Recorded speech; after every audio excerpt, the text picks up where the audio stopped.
One of the challenges I often hear corporates mention about is, we don't understand Gen Z. They're lost in their own world. What do you think is a workable, productive, sustainable work format? Difficult. But what's your perspective on the current situation of the corporate world? Because it's chaos. Sometimes the experiment, would lead me to trouble. So I think something happened when I was just a month short of being 20 years of age. At that age, I got an opportunity to go and attend Vipassana meditation, and it changed my life forever. So before I went for the meditation, I had this tremendous amount of anger inside me, tremendous amount of hurt. The moment I learnt what Vipassana is, it's really helped me, but the thought still remained with me for another 2 days. Sixth day, somewhere I totally forgot about that thought. That anger and that hurt, and everything that I held for 9.5 years before I went for that meditation, all those things just simply vanished. And then on the final day, when they take you through the Mangal Maitri meditation, that's where the forgiveness part happens. And at the end of it, I was so light that I had never known that kind of lightness or peace in my life for those 9.5 years. Rancho in the house, guys. And I'm thinking, thankfully the red light is still counting. Pagal. Purposive acts of generosity and love. And now my daughter had also turned the corner and she says, पागल हो गए हो क्या? ऐसा काम करो कि लंबा कर सको. ऐसे काम मत करवाओ कि कोई लंबा काम कर ही ना सके. So, hi Shri, welcome to our studio. How are you feeling today? Nice, and thank you for the invitation. My pleasure. And I can't wait to listen to your story, which I've been so curious about last 2 days. So please take us back right to your childhood. What were the milestones? What brought you here? If I were to put it in simple terms, there are 2 C's that brought me here. One is a C called curiosity, and the other C is called creativity. Wow. Right. So I was born curious, I was born creative, and managed to retain it all through my years so far. And that's in a nutshell. Amazing. But what was that first spark of creativity that you realized? It may sound silly. It should, right? So, I used to stay home alone once I come back from school because my brother was too young, so he'd be put in creche. My parents couldn't put both of us in creche, and Hindi में कहते हैं ना खाली दिमाग शैतान का घर. And we didn't fortunately have TV at home in the early 80s when I was growing up. So my mind needed engagement, and my mind had a fertile imagination and fertile creativity. So मैं करूँ तो क्या करूँ? So I said, okay, can I make a tent, on the bed and sit inside and imagine a world of my own. So, I picked up these heavy 5 kilo tin ke dabbas of rice and, atta ka flour, somehow carried it to the bed, put it up there, and, put a chadar on top of it, put the chadi with which my father used to beat me. I'm just trying to visualize that. Right. And mind you, I'm just 6 years old now. And I Wow. put all that stuff and I'm sitting inside and I've created my own world. I'm having my own conversations, imaginary and all that. So that's the first memory that comes to my mind about creativity. When you realize you have this bend towards, okay. But how would you define your personality, from your childhood when you realize and become more self-aware? So I would still say the same. I'm an ex-little boy, who's managed to retain the curiosity, creativity. And that's a spirit that's always sailed through my life, always helped me, even as I grew up. Wherever I went, these 2 things really, really helped me to learn about people, learn from people, and then also collaborate with them and co-create things.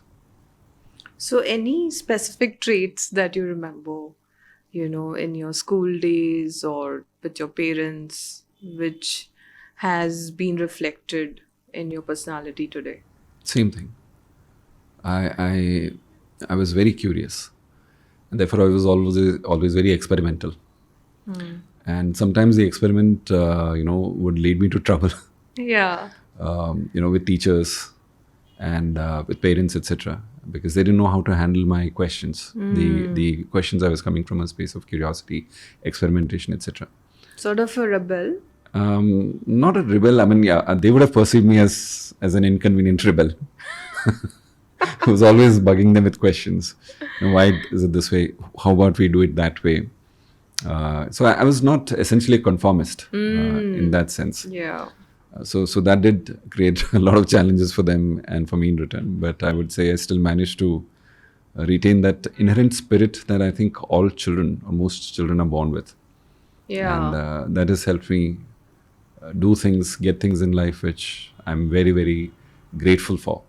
Carve your own path, yeah, basically. I'm sure you don't regret it. No, absolutely not. Given a chance, I'll do it all over again the same way. But any anecdote, that you remember, which you would want to share with us? Any story which has been very profound and has an impact on you? There are many. So I think what will help me is if you can give me some kind of a context or a theme around which, and then I can. Just throughout your journey, usually some things leave an impression on you, which is instrumental again in your present.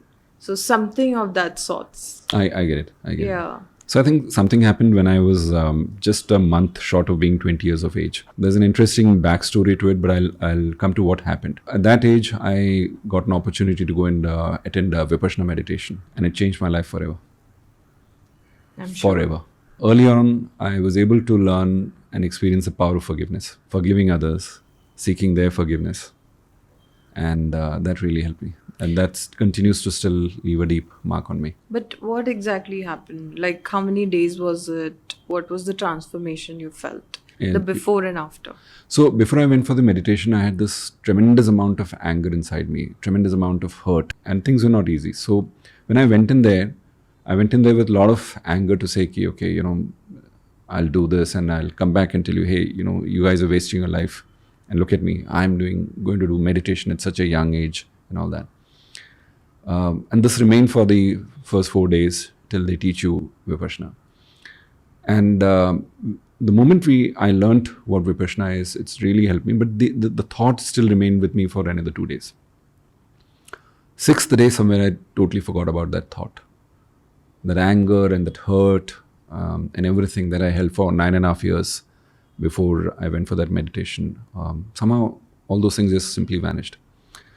And then on the final day, when they take you through the Mangal Maitri meditation, that's where the forgiveness part happens. And as that 2-hour prayer meditation started, is where one by one, all the people who I held responsible for my plight, for all my trauma and everything, without me even having to think about them, one by one, they all, कहते हैं ना, चित्रपटल पे आते हैं, एक-एक करके आते हैं. And I found myself, forgiving them. And not just that, I found myself seeking their forgiveness, because I thought in that moment there was a realization that these were people who didn't have everything in life. They were also trying to do the best of what they could with the resources they had access to at that point of time. And they were hurt people. Later on, as my research into forgiveness took me further, I came across a very interesting line which says, hurt people hurt. And I realized that they would have, all those people, not everyone in my life, but all those people who I held responsible, they themselves must have been so hurting that they didn't know what else to do or what else could come out. Yeah. And when that realization happened, a lot of empathy started coming up, and I automatically found myself seeking their forgiveness in my mind. And as it happened, there was a catharsis that happened. And I just broke down crying for the next 4 hours. And at the end of it, I was so light that I had never known that kind of lightness or peace in my life for those 9.5 years. Beautiful. And that set me free. That really set me free, and that in a way influenced the rest of the course of my life. It was. So you were 20 by then? Yes. Okay. Yes. What happened next? A couple of things happened. So one, I thought that, if that meditation could do so much for a person like me, who in a way was also relatively privileged, I was beginning to imagine what it could do for people who were far more, in a difficult situation than mine, who had experienced far more greater trauma than mine. And somewhere, that gave me a purpose, if you could like. It gave me a sense of meaning or something to do, that gives you a sense of happiness, a sense of happiness, a sense of meaning. And coincidentally, it sounds funny, but a few months after this, I was in the process of getting my LLB admissions done. And one day I was coming back home from the university, and there in the bus, the song played. which I was hearing for the first time, and it was like the perfect song which gave me the purpose of my life. Wow. And Bring these two, it on. yeah, so these two things come together, and it was amazing. I mean, it was like the penny drop moment for me, where I knew what I was going to do for the rest of my life. So it's a very popular song. A lot of people have that as their personal anthem. Some people have that even as their ringtone. Some have it as a collar tune. So it's from the 1957 Raj Kapoor movie Anadi. किसी की मुस्कुराहटों पे हो Nisar, Wow. किसी का दर्द मिल सके तो ले उधार. Lovely. And it even today when I remember, I distinctly remember that afternoon, the space I was in Delhi when in that bus I heard that song, and even today it amazingly inspires me. And LLB happened, and a few months later we get to know that one of our professors, he was going to lead a few of us volunteers to Tihar jail in Delhi, because they Was used to it do. scary? No, I was excited. Adventurous. And I'll tell you why I was excited. Of course, for a lot of other people, it's like, oh, you're going to see criminals, you're going to see murderers and all of them, Which you've only seen in movies. which you've only seen movies. And in fact, my first story I ever wrote, my first article I ever wrote was about the pre and post of my visit to Tihar. So what was I going to expect to see there, and what I actually saw. But the reason I was excited was something else.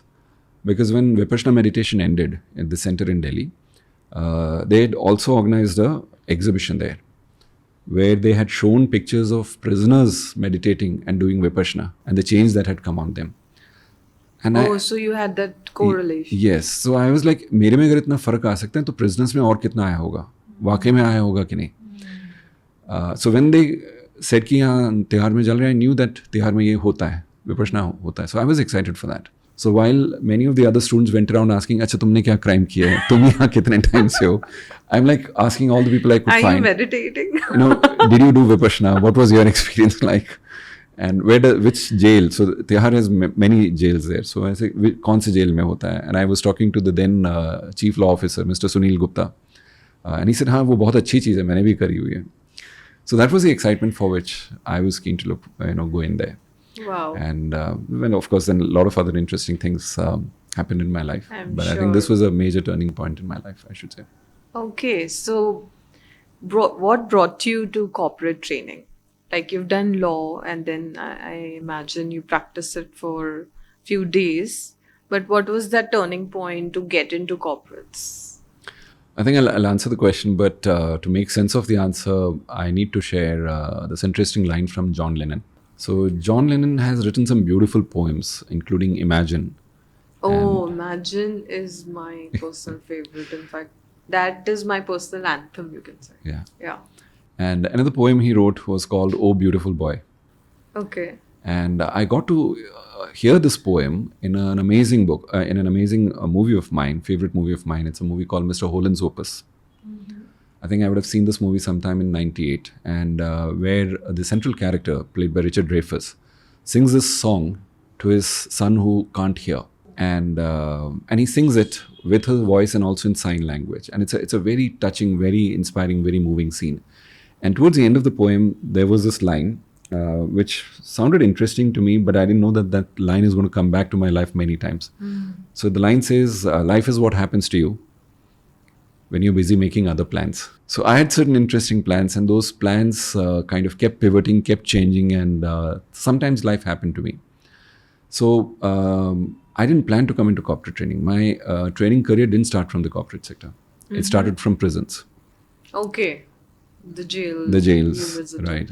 And the work I was doing there. And then So you didn't practice law at all? Very briefly. Very, very briefly. I will not call it experience enough to say that I was a practicing lawyer at some point of time. But I think it was only to go to the jail that you did law. In the hindsight. No. Law happened because my father wanted me to be a lawyer. Okay. The checklist. Because he thought I argued a lot. Okay. And I was keen to go into gene splicing, genetical engineering, biomedical technology and all that stuff. Wow. I come from a hardcore science background. How diverse is that? Right. So then my father one day brings the form and says, ये LLB करना. I said, are you out of your mind? मेरे सारे science के teachers मजाक उड़ाएंगे.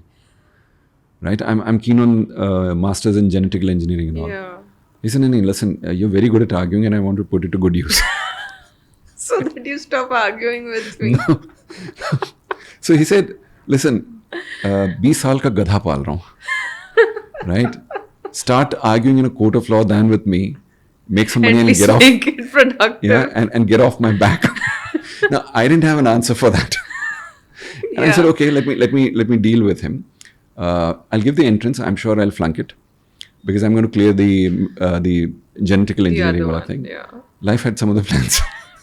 I cleared the law one and I didn't clear the other one. So I said, okay, no worries, I'll prepare for it. हफ्ते में एक ही दिन तो class करने जाना होगा लॉ का, बाकी time I'll prepare. But the very first day I went there, the professor who I spoke about, and what they showed as to what law really can do, instead of just, defending criminals and all that stuff, really, I forgot about genetical engineering and I thought about social engineering. Yeah, the social impact. Right. So all that happened, but I came into corporate training in 2008. I'd just come back from England about a year back, and I was trying to set up my own business.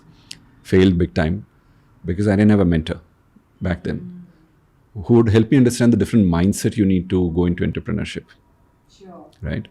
So all that happened, and one day I was talking to my Reiki teacher, and he said, Shri, there are some people who would like to meet you. Come over. So I went to this place, and he introduced me to the founders of a training company in Bangalore.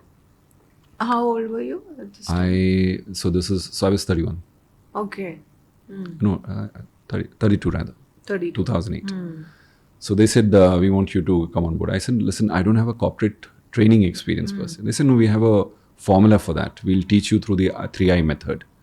You come on board because we've tested you and we've seen what we wanted to see in you. And we think you'll do a great job. And we will train and support you all through and through and prepare you well. That's how I came into corporate training. That was 17 your years. first sort of informal. Before that, the only corporate experience, so to speak, I had was for a year in London from 2006 to 7 when I was with a financial services company there.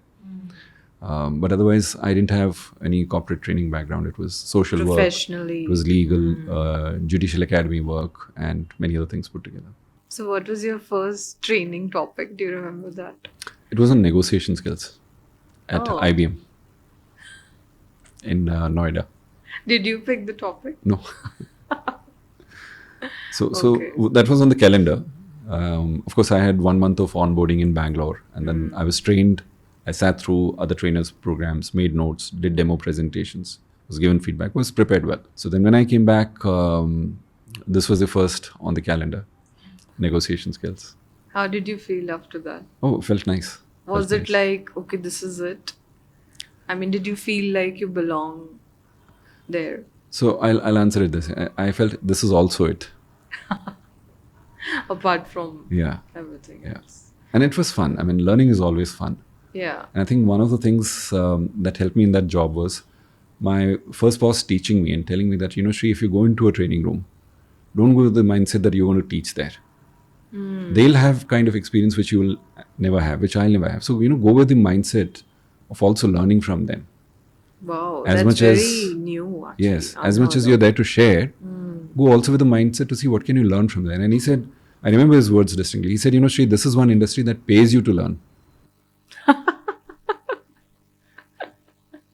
Yeah. It was great fun. It was Such great a learning. fresh perspective to training. And who was your mentor at that time?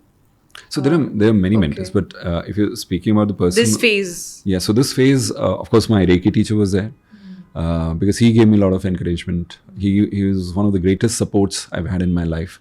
In all my moments of downturn in my life, I always turn to him. I message him every day, and so his name is Jairaj. He now lives in Faridabad. He used to live in Lajpat Nagar earlier. And the second person I'm talking about, his name is Mr. I'm forgetting his name because all these years we've only been calling by his pet name Jitendra Vaswani, Oh, okay. and his wife Padmaja. So they were the founders of the training company there. Oh, And Jitu really helped me a lot. Padmaja helped me a lot. And to kind of, make that transitions effortless. So did many of my other colleagues there, Kaustav, Ramesh, Maya, Aditya. I'm eternally grateful to all of them. Duriya. Yeah, once you put out an intention, I think people just get attracted. So, after the first session, you professionally then kind of trained yourself, refined it further. A year later. Early, A okay. year later. Because I had started training from the year 2000. So there are a lot of things I picked up by learning and doing and, taking Just feedback and practicing. yeah. But a year later, the training company, they organized a train the trainer program for us trainers internally. So we had somebody come from outside and they took us through a structured training design program and all. That was also quite helpful. So in And a way when for did me, Gallops happen? oh, Gallop happened at two levels. I think you just, I should say, you just activated me. Each time I think of Gallop or strengths, I just, Yeah, because I think that was your next milestone. yes. So Gallop happened at the first level in 2010. So I was doing a session at Ernst& Young, for the Ernst& Young knowledge team. And one of the participants there, Kaushik Chakrabarti, he came to me and said, no, Kaushik Roy, he came to me and said, Shri, when I'm listening to the way you talk, I think you'll resonate with this philosophy called strengths philosophy. And he gifted me the book called Strengths-Based Leadership By from Gallup. Gallup. From Gallup. This was a book that had come out in 2007. And in fact, Nehha, there's a question in that book which again was path-breaking and changed the world forever, changed my experiences forever. But staying on that Gallup, he told me about that book. I started reading about it. A month later, I'm in Mumbai visiting my brother-in-law. I see another book called Strengths Finder 2.0 in his library. My brother-in-law is a voracious leader. Again, talking about the same thing. And I'm like, this is a signal. Yeah. Right? I Keeps coming to you. borrowed the book, Strengths Finder, kept reading it. But I formally did my Clifton Strengths Assessment in 2015. Oh, 5 years 5 years later. So life was happening now. So then in 2016, Yeah. I was very clear where I wanted to go. So I knew that my specialization is going to be in strength psychology. So I generated the funds, did my certification, and I became a Gallup Yeah. certified strengths coach. So where does this happen? Is it an online course? Today it's Somebody online. who's Yeah. looking to do it. Yeah. So today the course is online, but in our times before COVID, this was a combination of 4.5 days of in-person class. And then you have to prepare for an exam, score 85% marks in that, coach 5 people, their feedback is taken. I mean, all the process is still there, but now it's online. Yeah. And at that time, it was not In in person. India. No, it was in India. India. In India. So primarily the centers of training were in Bangalore and Bombay and Delhi. So I did it in Delhi. Okay. And how long is the total timeline of the course? From the day you attend your first training classroom, from that day you're given 6 months. Okay.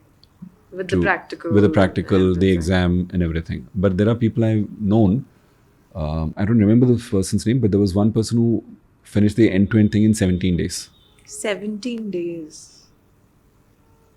What From was attending he the like? training program, 4.5 days, Crazy. preparing and giving the exam, clearing it, and also coaching those 5 people and their feedback, etc. being taken. I think 17 days. I don't remember the name of the person, but this was a legend of a story in our time. A So, benchmark yeah. set. My God. Yeah.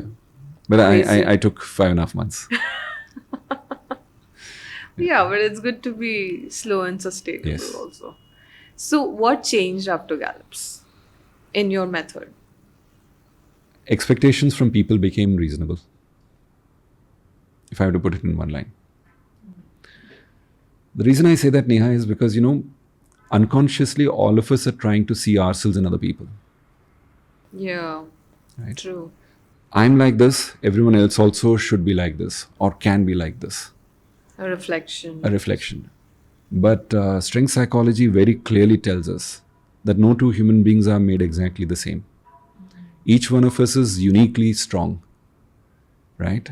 And why don't we focus on what's like Dr. Donald Clifton, the founder of this field of psychology, after a brilliant experiment he had done, he asked a very interesting question. So I'll give you the original question, then I will share with you my modification of that question and one later version of this question. So he said, what happens when we focus on what's right with people The genius Right. in a person. rather than focusing on what's wrong with people? Wow. And I'll add a bit of a modification to that to say that what happens when you focus on what's right with people, what's dominant as a strength in people, rather than focusing on what's a lesser talent in them. Right? And few weeks back, I got to read a very interesting news from Gallup on LinkedIn. They've taken this approach to prisons in US. Wow. What As a place result, to- yeah, and as a result, the recidivism, or which means the repeat offense, and many of those things, those numbers have come down. Right? And there they had this very interesting question that come up. What happens when you focus on what's strong in a person rather than focusing on what's wrong in a person? What a statement. And you know, it's interesting because as I said this, I also happen to remember a quote from Rumi. Rumi again. Out beyond the ideas of wrongdoing and right doing, there is an open field. I'll meet you there. So when we don't understand this, we feel we are right because of what's natural for us. And we feel the other person is wrong because they don't do or they're not able to do what we do effortlessly. And that's where a lot of unreasonable expectations start getting built up. Yeah. Yeah. So for me, the lifelong journey started off beginning to see the uniqueness in each person, the strength in each person, and accordingly rationalize my expectations from and about them. So profound this is. So I guess that would completely flip the way you look at people and the world. Yes, The absolutely. lens. Absolutely. So 2015 was another turning point for Yes, you. yes. Oh, wow. Yeah. Can you talk a little more about Gallup's and his philosophy in terms of, where it started and what kind of impact it has today in the corporate environment? What's happening with them? I would love to. Because it's also to do with being experimental, to do with being curious. And that's why I resonated so much with the experiment they did that started it all. So somewhere in the 1950s, they did a wonderful experiment in the state of Nebraska in US. Now, there is a skill called speed reading. It's a very useful skill in certain contexts. Now, they decided to teach that skill to school kids there. Now, what a mind with a scientific temper will do first is to say that, okay, before we do the training, let's do a benchmark assessment. What is the pre-training score of these kids when it comes to their natural ability to read fast? Okay. Then let's them take them through the training program and then do a post-assessment. Right. Now that's how when I was in BSc, all our experiments, be it in physics, chemistry, etc., we would always start with a control group or setting the zero and then measuring the difference. So they administered the test to these kids and the scores came into two buckets. One group of kids averaged about 90 words per minute. Okay. Another group of kids did about 350 words per minute. Both were taken through the same training program. And post the training, their reading speed was measured again. Now the children who were doing 90 words per minute, they improved to 150 words per minute. So clearly, almost double. right? So clearly the training is impactful. Yeah. Now I want you to try and guess and tell me what happened to the kids who were doing 350 without training also. बगैर किसी training के भी 350 कर रहे हैं. Did Tricky. it go down? That's what many of us are tempted to think. Yeah. And in some cases, it can go down. Right? Yeah. And there's a brilliant Because story. you're superimposing Yes. on something which is naturally Natural there. for you, right? Yeah. There's a brilliant story of Hans Zimmer, the famous music composer who gave for Batman, for Legend, Pirates of the Caribbean and all. Interstellar. Yes. So he was a prodigy. So he was enrolled in a musical class. And there his performance started going down. And he says in an interview, he said, the music teacher did not allow the music that was inside of me to come out. He was trying to force the music outside to come inside of me. And so I couldn't be myself. I couldn't be expressive. Never So he said, I works. kind of ran away from there. Now, in certain cases, the training, when it is not done the right way, it can impact negatively. Interestingly, Gallup did a survey in 2008 in Singapore to find out what is the reason people in corporates are sent for trainings. But tell me the score of. I'll come to it. Because to Because understand the score, I'm curious. the result of the survey in Singapore is important to understand. Okay. So the survey was to find out what are the reasons why corporate people send their people to attend training programs. They found that 77% of the people are sent to a training program to fix their weakness, and only 23% are sent to a training program to develop their strengths. Oh, Okay. that's where the key is. Right. Yeah. So that's why when a lot of the corporate training programs happen, the reason they don't succeed is you don't focus on what's called as individualization. You give the same training program, generalization. It's a generalized training program without factoring in how each person learns uniquely. And therefore, what training program will be useful for who, based on what their natural talents are and what is a lesser talent for them. Correct. Right? So that's why there is a lot of issue with ROI in training programs and corporates. Now, coming back to what happened for those people with 350, their baseline is 350. Post training, it skyrockets to 2,900 words per minute. What? And that's what inspired Dr. Clifton to ask this question. What will happen when we focus on what's right with people rather than focusing on what's wrong with people? So that was his first experiment before he... And then he said, okay, let's study excellence. So he and his team of scientists, they started looking at why is it that in the same role, some people excel naturally and others struggle, all other factors being equal. And they went on to interview and collect data for up to 2 million people. They did a massive number crunching of all that stuff, and based on all that analysis is where, in the late 80s, early 90s, they were able to come out with a tool called StrengthsFinder. Okay, that was the first tool. That was the first one. Marcus Buckingham and Dr. Donald Clifton came out with a series of books around that. Okay. And a few months before Dr. Clifton passed away in 2003 with cancer, the American Psychological Association, in recognition of the contribution he had made, gave him the title Father of Strength Psychology. Wow. And then his grandson, Tom Rath, comes out with this book called StrengthsFinder 2.0. Oh, he continued the legacy. And I think while we are on strengths, I think I must also share one thing here. Before Dr. Clifton passed away, Tom and his grandfather, Dr. Clifton, they combined together to come out with another path-breaking piece of work called How Full Is Your Bucket? Oh, that's a separate book. Okay. How full is your bucket? And this is mind-boggling because it eventually helped me later on to say that, on days when I don't feel like getting up or doing what needs to be done, how do I inspire myself? How do I energize myself from a very practical point of view to do that? And today, there are versions of that book called How Full Is Your Bucket for Kids and this and that. Wow. It's a must. It must be included in the curriculum in schools, because you will see then how much kids become energized, engaged, creative, productive, and so many more things. Like, what does it talk about? Can you just give us like a synopsis? Yeah. So they use the concept of a bucket, right? And they say that, you use the bucket to dip into something and you bring it up and see how full is your bucket. So when you're going out and interacting with somebody, is your bucket full to contribute to someone else?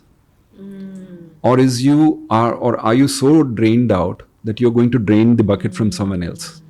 In fact, I wrote an article about this on LinkedIn in January this year.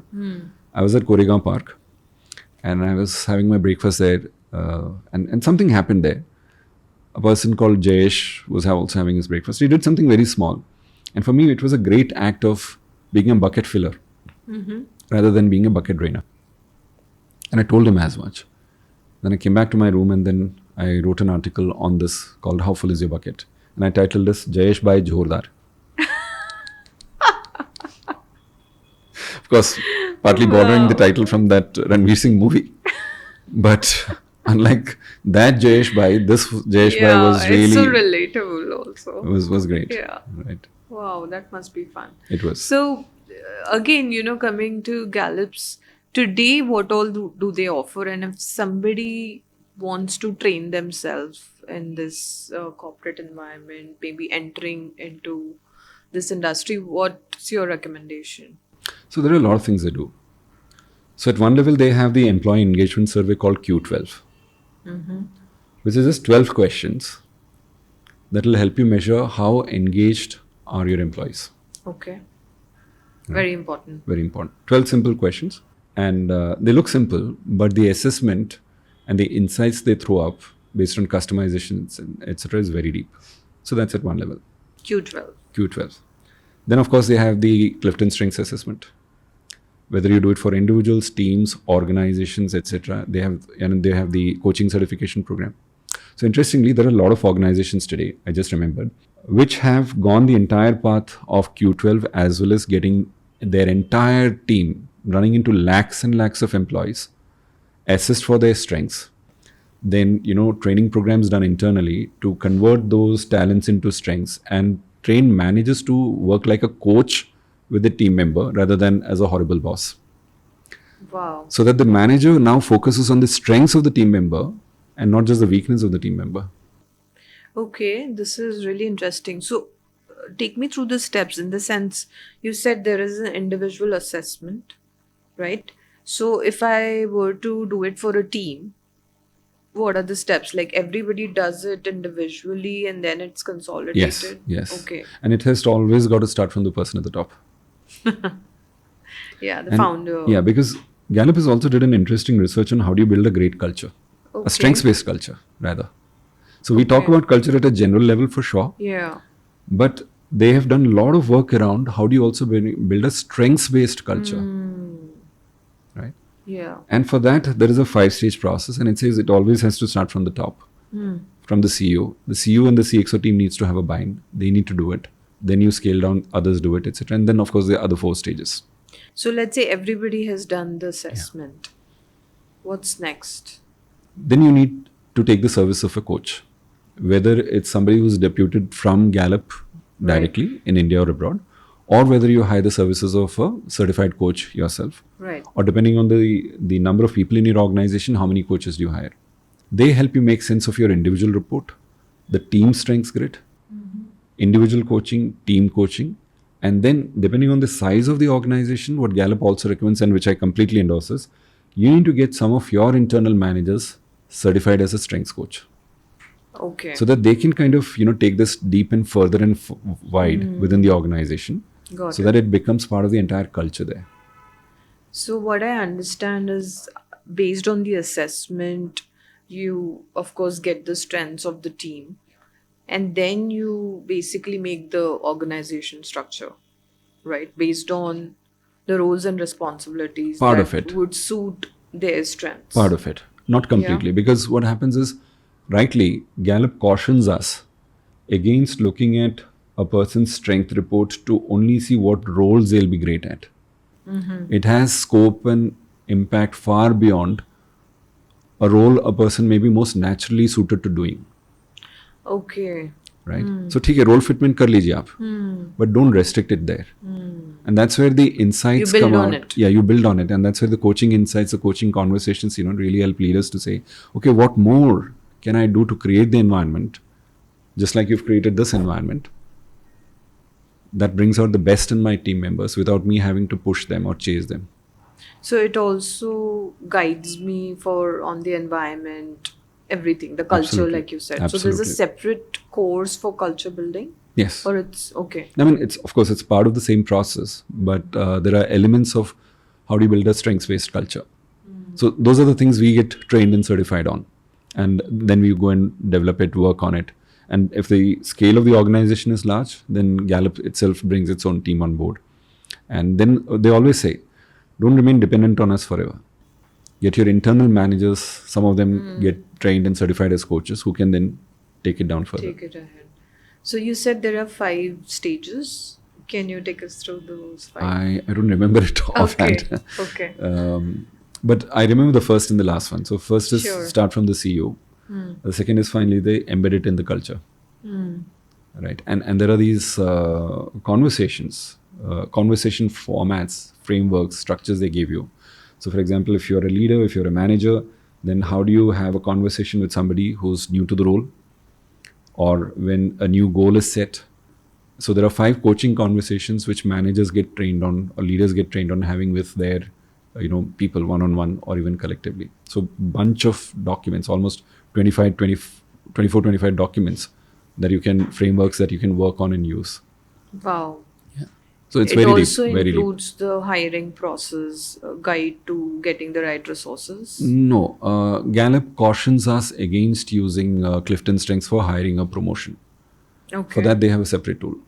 Okay, there is a tool. There is a separate tool for that. What is that called? It's called Talio. Okay. So there's a But tool for hiring, yeah. there's a tool for culture, there's a Yes. tool for assessment. Yes. Any other tools that they offer? They do. In 2007, and going back to Kaushik, and the book he had gifted me, which was called Strengths-Based Leadership. So in 2007, Gallup wanted to understand leadership from a very different angle. And for that purpose, they created a survey.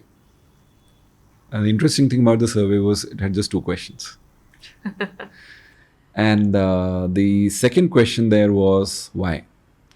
And when they analyzed the reason people gave in response to the first answer, they found that there are 4 reasons why people follow leaders. And by leaders, I mean authentic leaders, right? Okay. Not political leaders, not religious leaders, but people who are genuinely authentic leaders.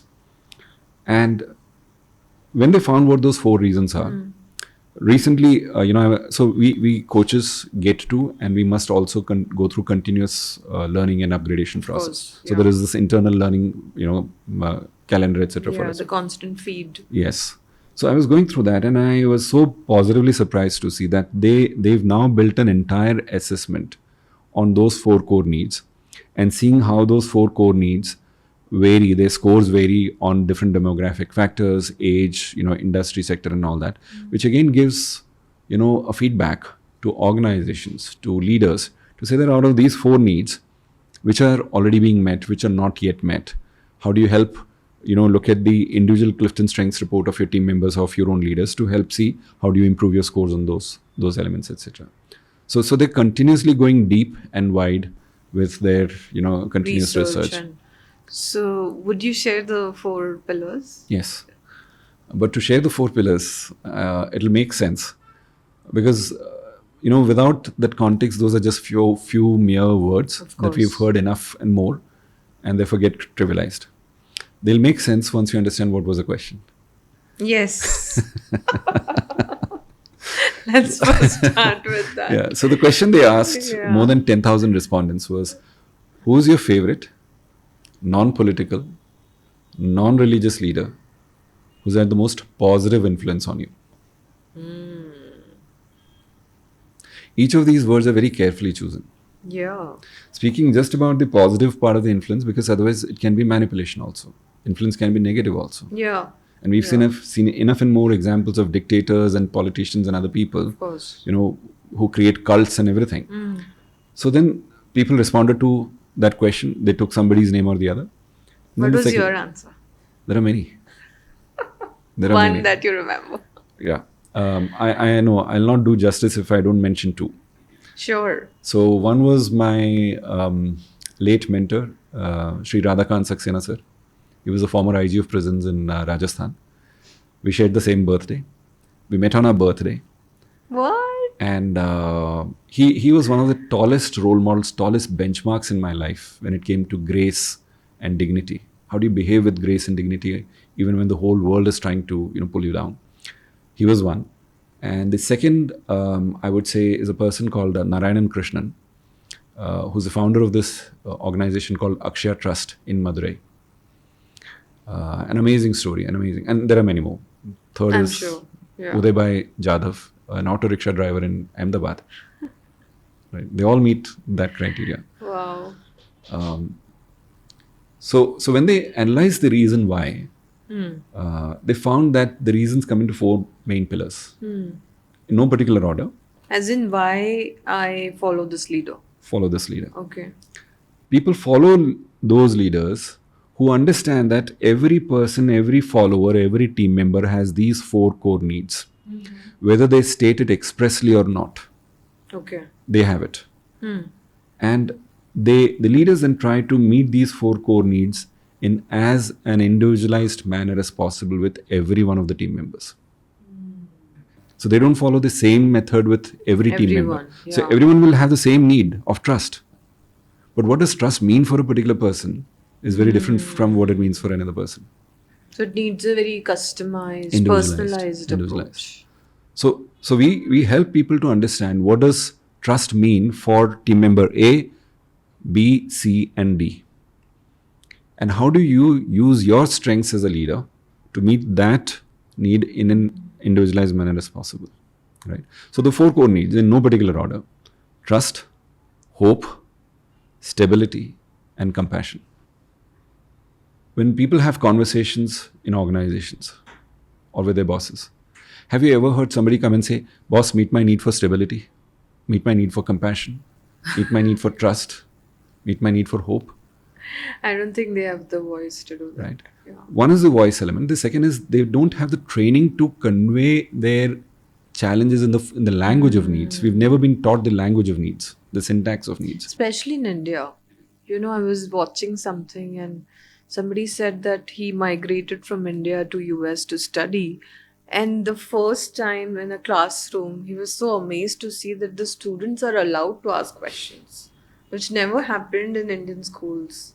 I mean, now things are changing, but at that time, so yeah, you're right. I mean, But behind we are every not conditioned to ask questions. but behind every challenge or conflict between a team member and a manager or a leader, it is a tragic expression of one of these four needs not being met. So these are umbrellas. Yeah, Within and these, then of you course, can there would have be sub elements or clusters that come into sub-elements, these main yeah. four categories. Okay, so they have these four pillars, and so that's their latest tool, I believe. And they've done a lot of research further on that to see, and they correlated with organizational engagement scores to see what could be the reasons, what's going up and down, how do you work it around it, and how different demographic factors will influence these four elements. So what does trust mean for a Gen Z as different for somebody who's 50 years old? Yeah. What does hope mean for a Gen Z or a person who's starting their career now at the age of 20 or 21? Yeah, every stage it Right? changes. It right? changes, and that's why the need for individualization. So, would you say that Gallup's, as an institute, has all the tools for a corporate or somebody who's starting off, let's say a startup brand, to equip themselves to then thrive and, build the right foundation to go ahead in their journey of growth? See, I come from a very hardcore strengths background, and I've learned and benefited a lot from everything that Gallup provides. So my answer would be yes, but I would also not exclude the insights or wisdom that could come from other tools also that are available in the world. Like, There are many. I'm not certified in all of them, but I can talk about one that I'm further certified. It's on Enneagram. Enneagram. Enneagram is another personality assessment tool. There are 9 types, and then Personalities. there are personalities. Then 2 wings for each one of them. It's like a Three- psychometric. Yes, it's like a psychometric, and then 3 layers within each one of them. That's amazing. That's an amazing, and I've tried to combine my strengths report, the top 10, with my personality type with an Enneagram and see what's happening where. So all these are complementary tools. I will never for a moment say, this is better than others, or the others are trash. No, and that's where the curiosity and the creativity part comes in again. So rather than being judgmental, to say that this is best to the exclusion of all else, I'll put 2 things together and compare and see where are they similar, where are they unique, and where are they complementary. So maybe you're saying that the Gallup's tool are the must-haves, You can and say that. rest could be the good-to-haves. Yes, you can say that. I mean, I can only say that much because I'm not certified in every other tool Yeah. other than Enneagram, right? So it'll not be fair Yeah, on but me. in terms of your research Yes, and the impact that yes, you've seen, yes. it's one of the best Yes, right I'll say now. that. I'll say that. Awesome. So, again, coming to a startup or to somebody who is, let's say, on a mid-level and wants to completely sort of replan, reorganize the entire corporate structure or reinvent the wheel, as they say. What would you recommend stepwise, just, if we go through the framework? So first, I would say, if they've decided to reorient, reinvent, restructure, I think the first step is for people to ask, where are we going? So the whole vision, mission, value, Has review to be very exercise. clear. That has to be very clear. The North Star. The North Star, right? How do you want to be guided in your journey there? The values part. And once there is a clarity, crystal clear clarity on that, then you look at all the other things, be it strengths or whatever. And even before you go to the strengths part, when you're talking about the values, the reorientation of clarity on the values, one inherent thing that you cannot afford to ignore is to see how do we define the culture on the basis of which we want to now build this organization or rebuild it. Unless we've done that exercise, rest of it all will be meaningless. Yeah. You'll kind of keep coming back to the Yeah. drawing board again and wasting time and going all over the place. So you first set the foundation and then it's a journey. What's an average timeline, where you can complete one cycle of this entire development? Difficult to say. It Any varies. range, just for context, for the See, audience who's it can watching. be, let's say, as little as a week, depending on the size of the organization, the clarity and maturity the team has, and let's say also the help they get from outside of a facilitator or somebody who's expert at it. It could be even maybe a couple of weeks or months or even years, depending on the size and Size and- complexity of the organization, Okay. as well as the clarity of the leader there. I'll give a simple example. In 2007, Starbucks was going down like this after years of Yeah. explosive growth. Yeah. So Howard Schultz, the founder, chairman of Starbucks, he had to come back and take over the role as a CEO again. And he had to work for the next 1 year to put a lot of things in place to reorient, redirect, and turn the things around before the results started showing. Of course, that's also because the scale is massive. Right. In the early 2000s, when Sam Palmisano became the CEO of IBM, he did an interesting exercise called Values Jam, where on the intranet, he opened it up for everyone to say, what do you think is working well in IBM? What about the values that we have? What do you think, are they being implemented well? Is it lip service? And the intranet just exploded. And his core team wanted to shut it down the very next day because there was so much of negative sounding stuff that was coming in. Yeah. But Sam had the courage to stay the course and say, no, this is the voice we've ignored because of which IBM is kind of going down. But And- people were honest about Yes, they were honest about venting. it. Yeah. It was not anonymous. It was Yeah. They were, so it's on the intranet. It's not an yeah, of anonymous course, survey, intranet, but usually people have this apprehension towards their bosses Yes, or yes, hierarchies yeah, where they yeah. are very hesitant. Yes. So that's why I was wondering. Yeah, But it's good that It's good. I mean, yeah. you're referring to building a culture of psychological safety first. Yeah, Right? correct. It took time for Sam to convey that message. So despite the advice from a senior team to shut the whole exercise down within 24 hours, he said, no, this is important. We want to listen to the voices. And then they went into a complete revalue assessment exercise where they came out with the new 3 set of core values for IBM. Oh, the one. Yeah. And then around that is where they said, okay, now let us train for these 3 core values. And Which year was this? this was, I think, early 2000. I have an article, I'll share that with you. But I think 2002 or 2003, if I'm not mistaken, somewhere around that time. And there has been like a massive growth of IBM. Yes, after that. happened after Yeah. that for quite some time. I think, but what I hear now is it's kind of going through another churn. I don't have the exact details, but I'm hearing that some churn is taking place after Sam moved on and after the next CEO also moved on after him. Some churn is happening there. I don't have the exact facts of it. Wow. I'm sure you have many such stories. But okay. That helps, and that's why I stay curious. Yeah. Stay hungry, stay foolish. Yeah. All right. So, next thing I think we should talk about is what needs to change in the corporate environment today. With your experience of 26 years, you must have seen the entire spectrum from worst to the best.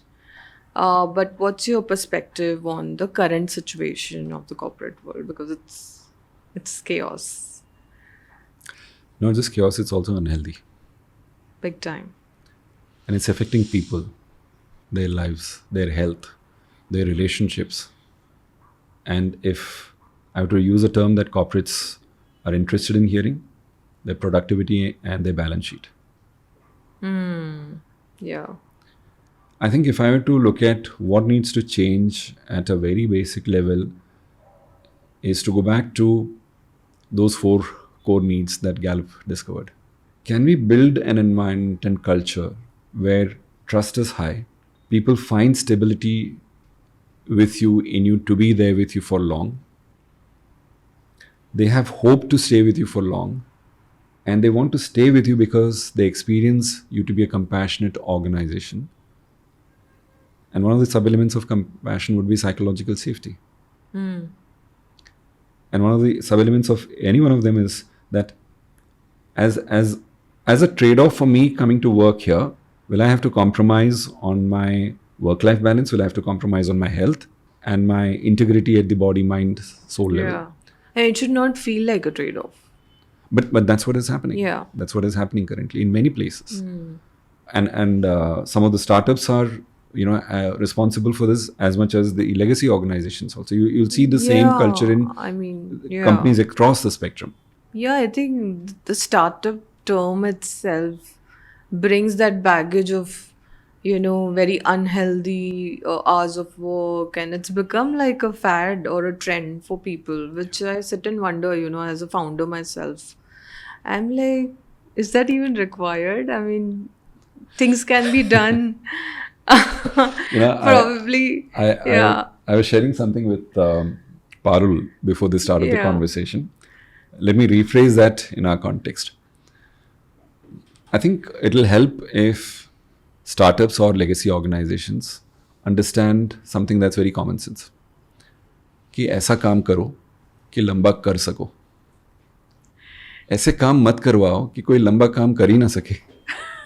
Yeah. या कोई लंबा You काम mean करना ही ना चाहे. sustainable, yeah. Absolutely. True. So, yeah, I mean, also there's so much talk on, hours of work. There was this controversy recently about 70 hours a week.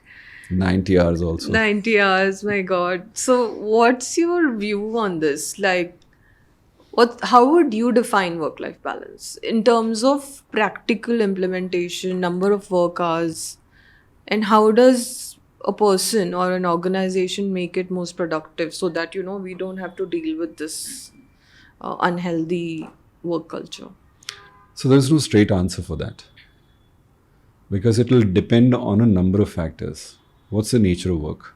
So in a hospital context, you can't say that, okay, we'll run the hospital only during the daytime.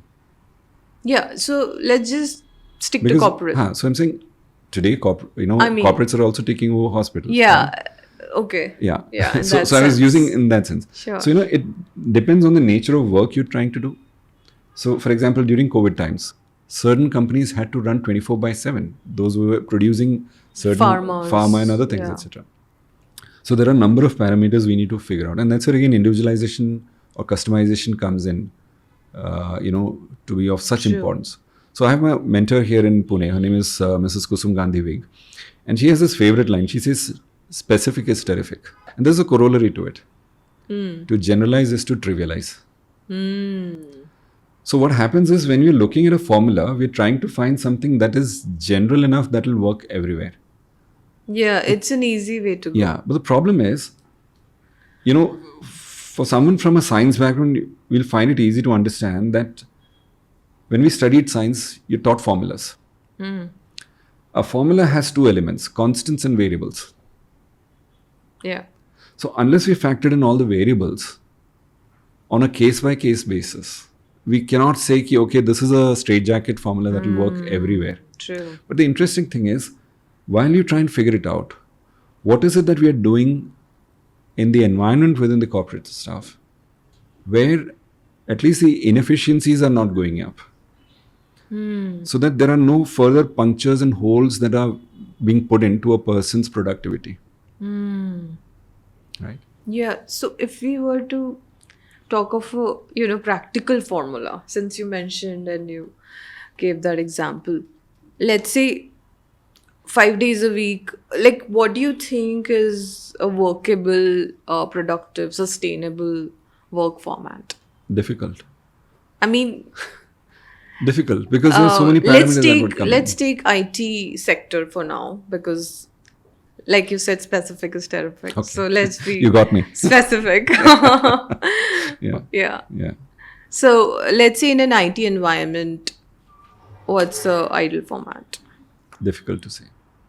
You tell me the role in the IT company, and then I can give you a formula. For example, every company has an IT division, right? And they're also responsible for keeping the servers up and running, the software updates, firewalls, and things like that. So some of the people there will have roles that will not be strictly fitting into a morning slot or a 9 to Yeah, 5 there or are a, exceptions. so Of so that's what I'm course. saying. Yeah. So वो उसको समझने के बाद, then there are some other elements that we can consider. For example, whatever be the duration of time you're working, right?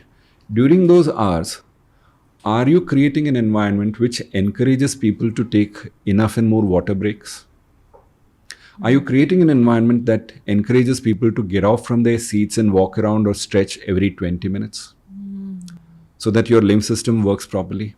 So that you don't develop edema or water retention and things like that?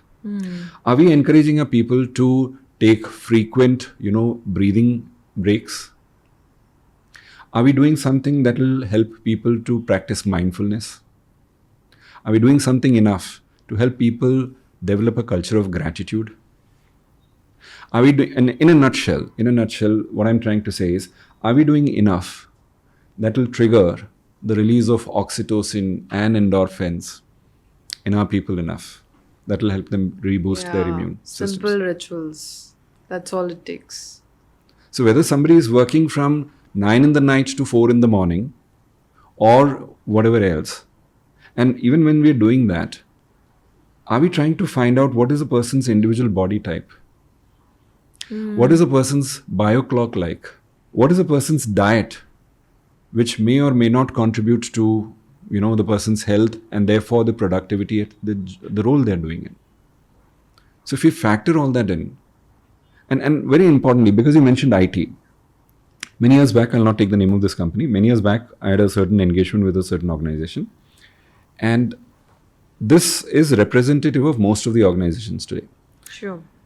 Given my own experience with health all my life, and given curiosity, I was keen to test something. Yeah. My intuition told me that vitamin D levels and vitamin B12 will be low in most of the people who are working in organizations that doesn't have any sunlight or where people do not get adequate exposure to sunlight. Basically, the air-conditioned spaces, Right. which is pretty much. And closed, Yeah. right? And I did a test to run and do the complete blood reports of some of the core team members there. And my doubt was proven right. B12's abysmally low. And if That's so B12 is logical. abysmally low, one of the things is it triggers depression. And somebody who doesn't even know why is it's happening, you're expecting them to work with full productivity. D3s are low.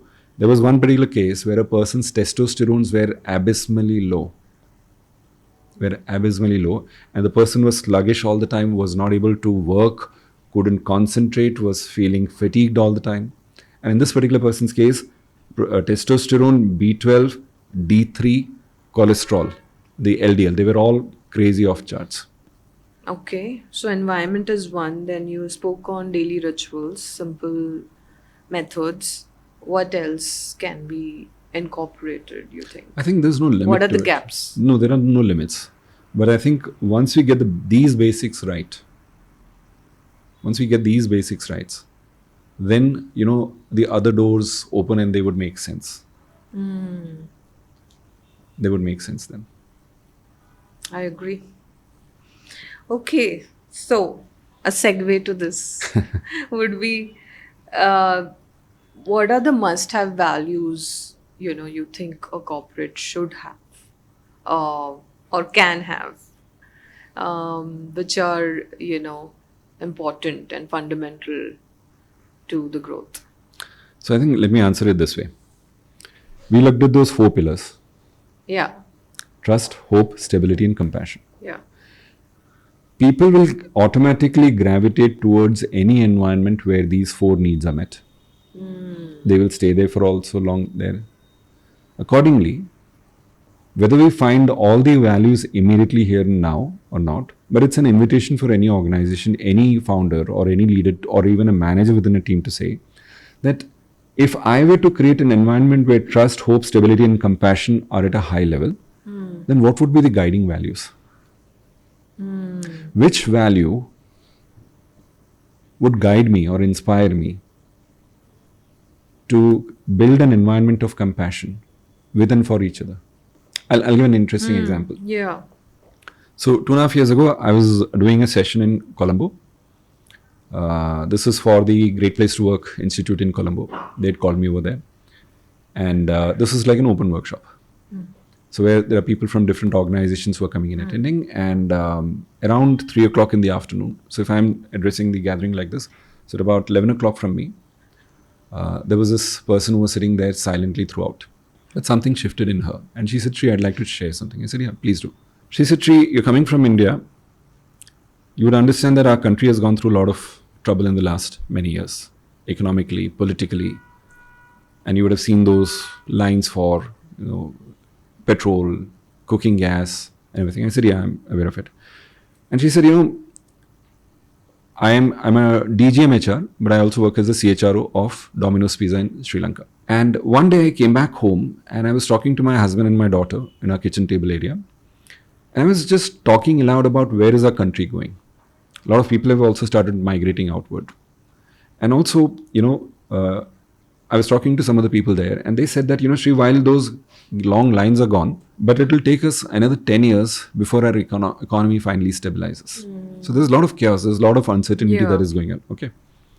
So she said, I was talking loud about all these things to my husband, and the more I talked, the more I was becoming melancholic and sad and, hopeless and all that stuff. Doom syndrome. She said all this was going on, and all of a sudden there was a knock on the door. I went to open the door and I was surprised to see my entire HR team standing there. Okay. Now, she didn't say this, but if I was there, my first question is, no, don't tell me you've come to resign en masse. Mass resign. Take it, don't tell me that. But she said, That would be a nightmare. Yeah. She said, my entire HR team is there. And I'm like, what happened? And they said, ma'am, get ready.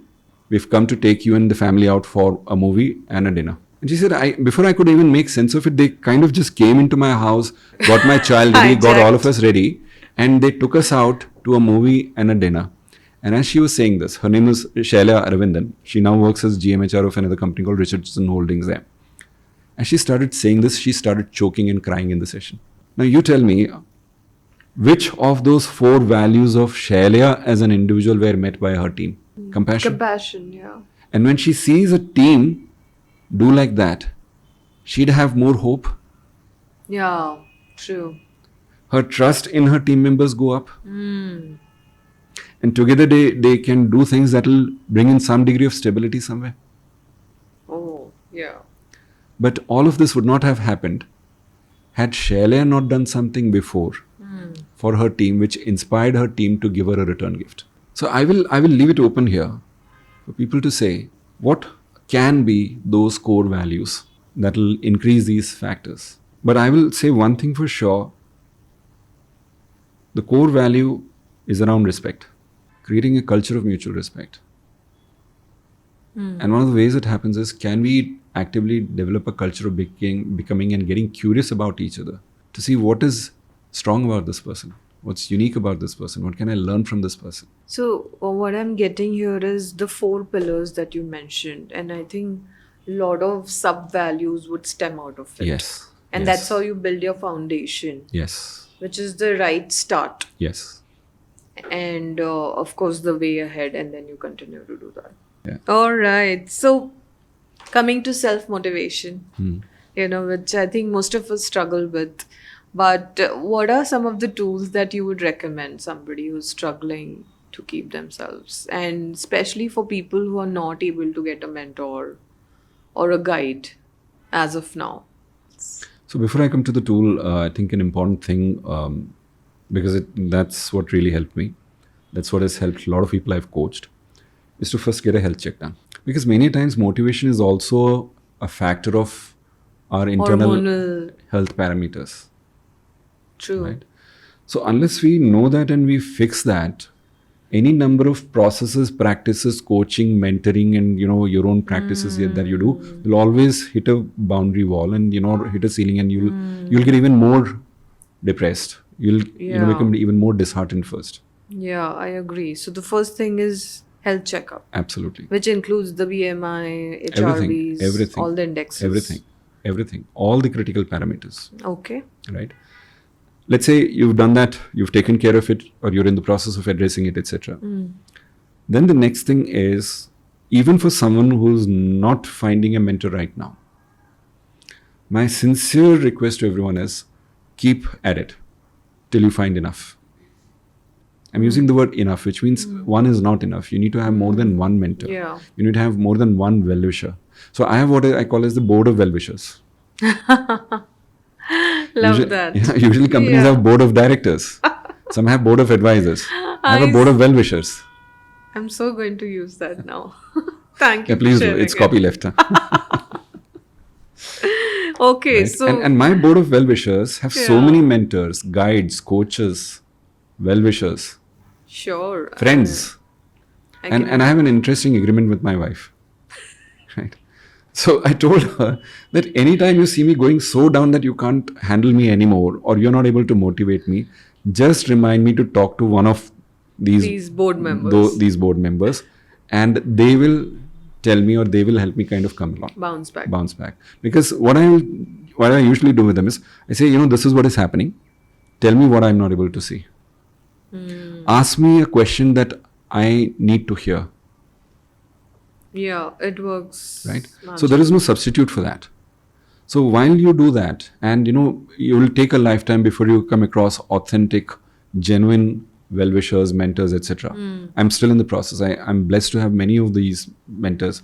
Saxena Sir is no more, and that's always going to hurt me, but there are many others. While you do that, there's a lot of things you can do at your own level in terms of, I came across an interesting line decades back. This was from a person called Jim Cathcart.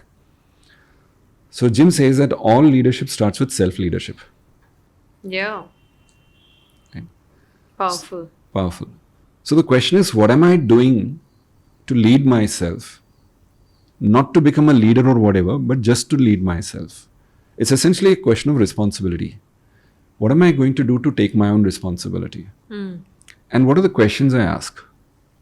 So it began with a question I asked, or a statement, or a benchmark, or a goal, however you want to see it, which I set for myself when I was 17 years old, to say that I want to become the best person ever possible.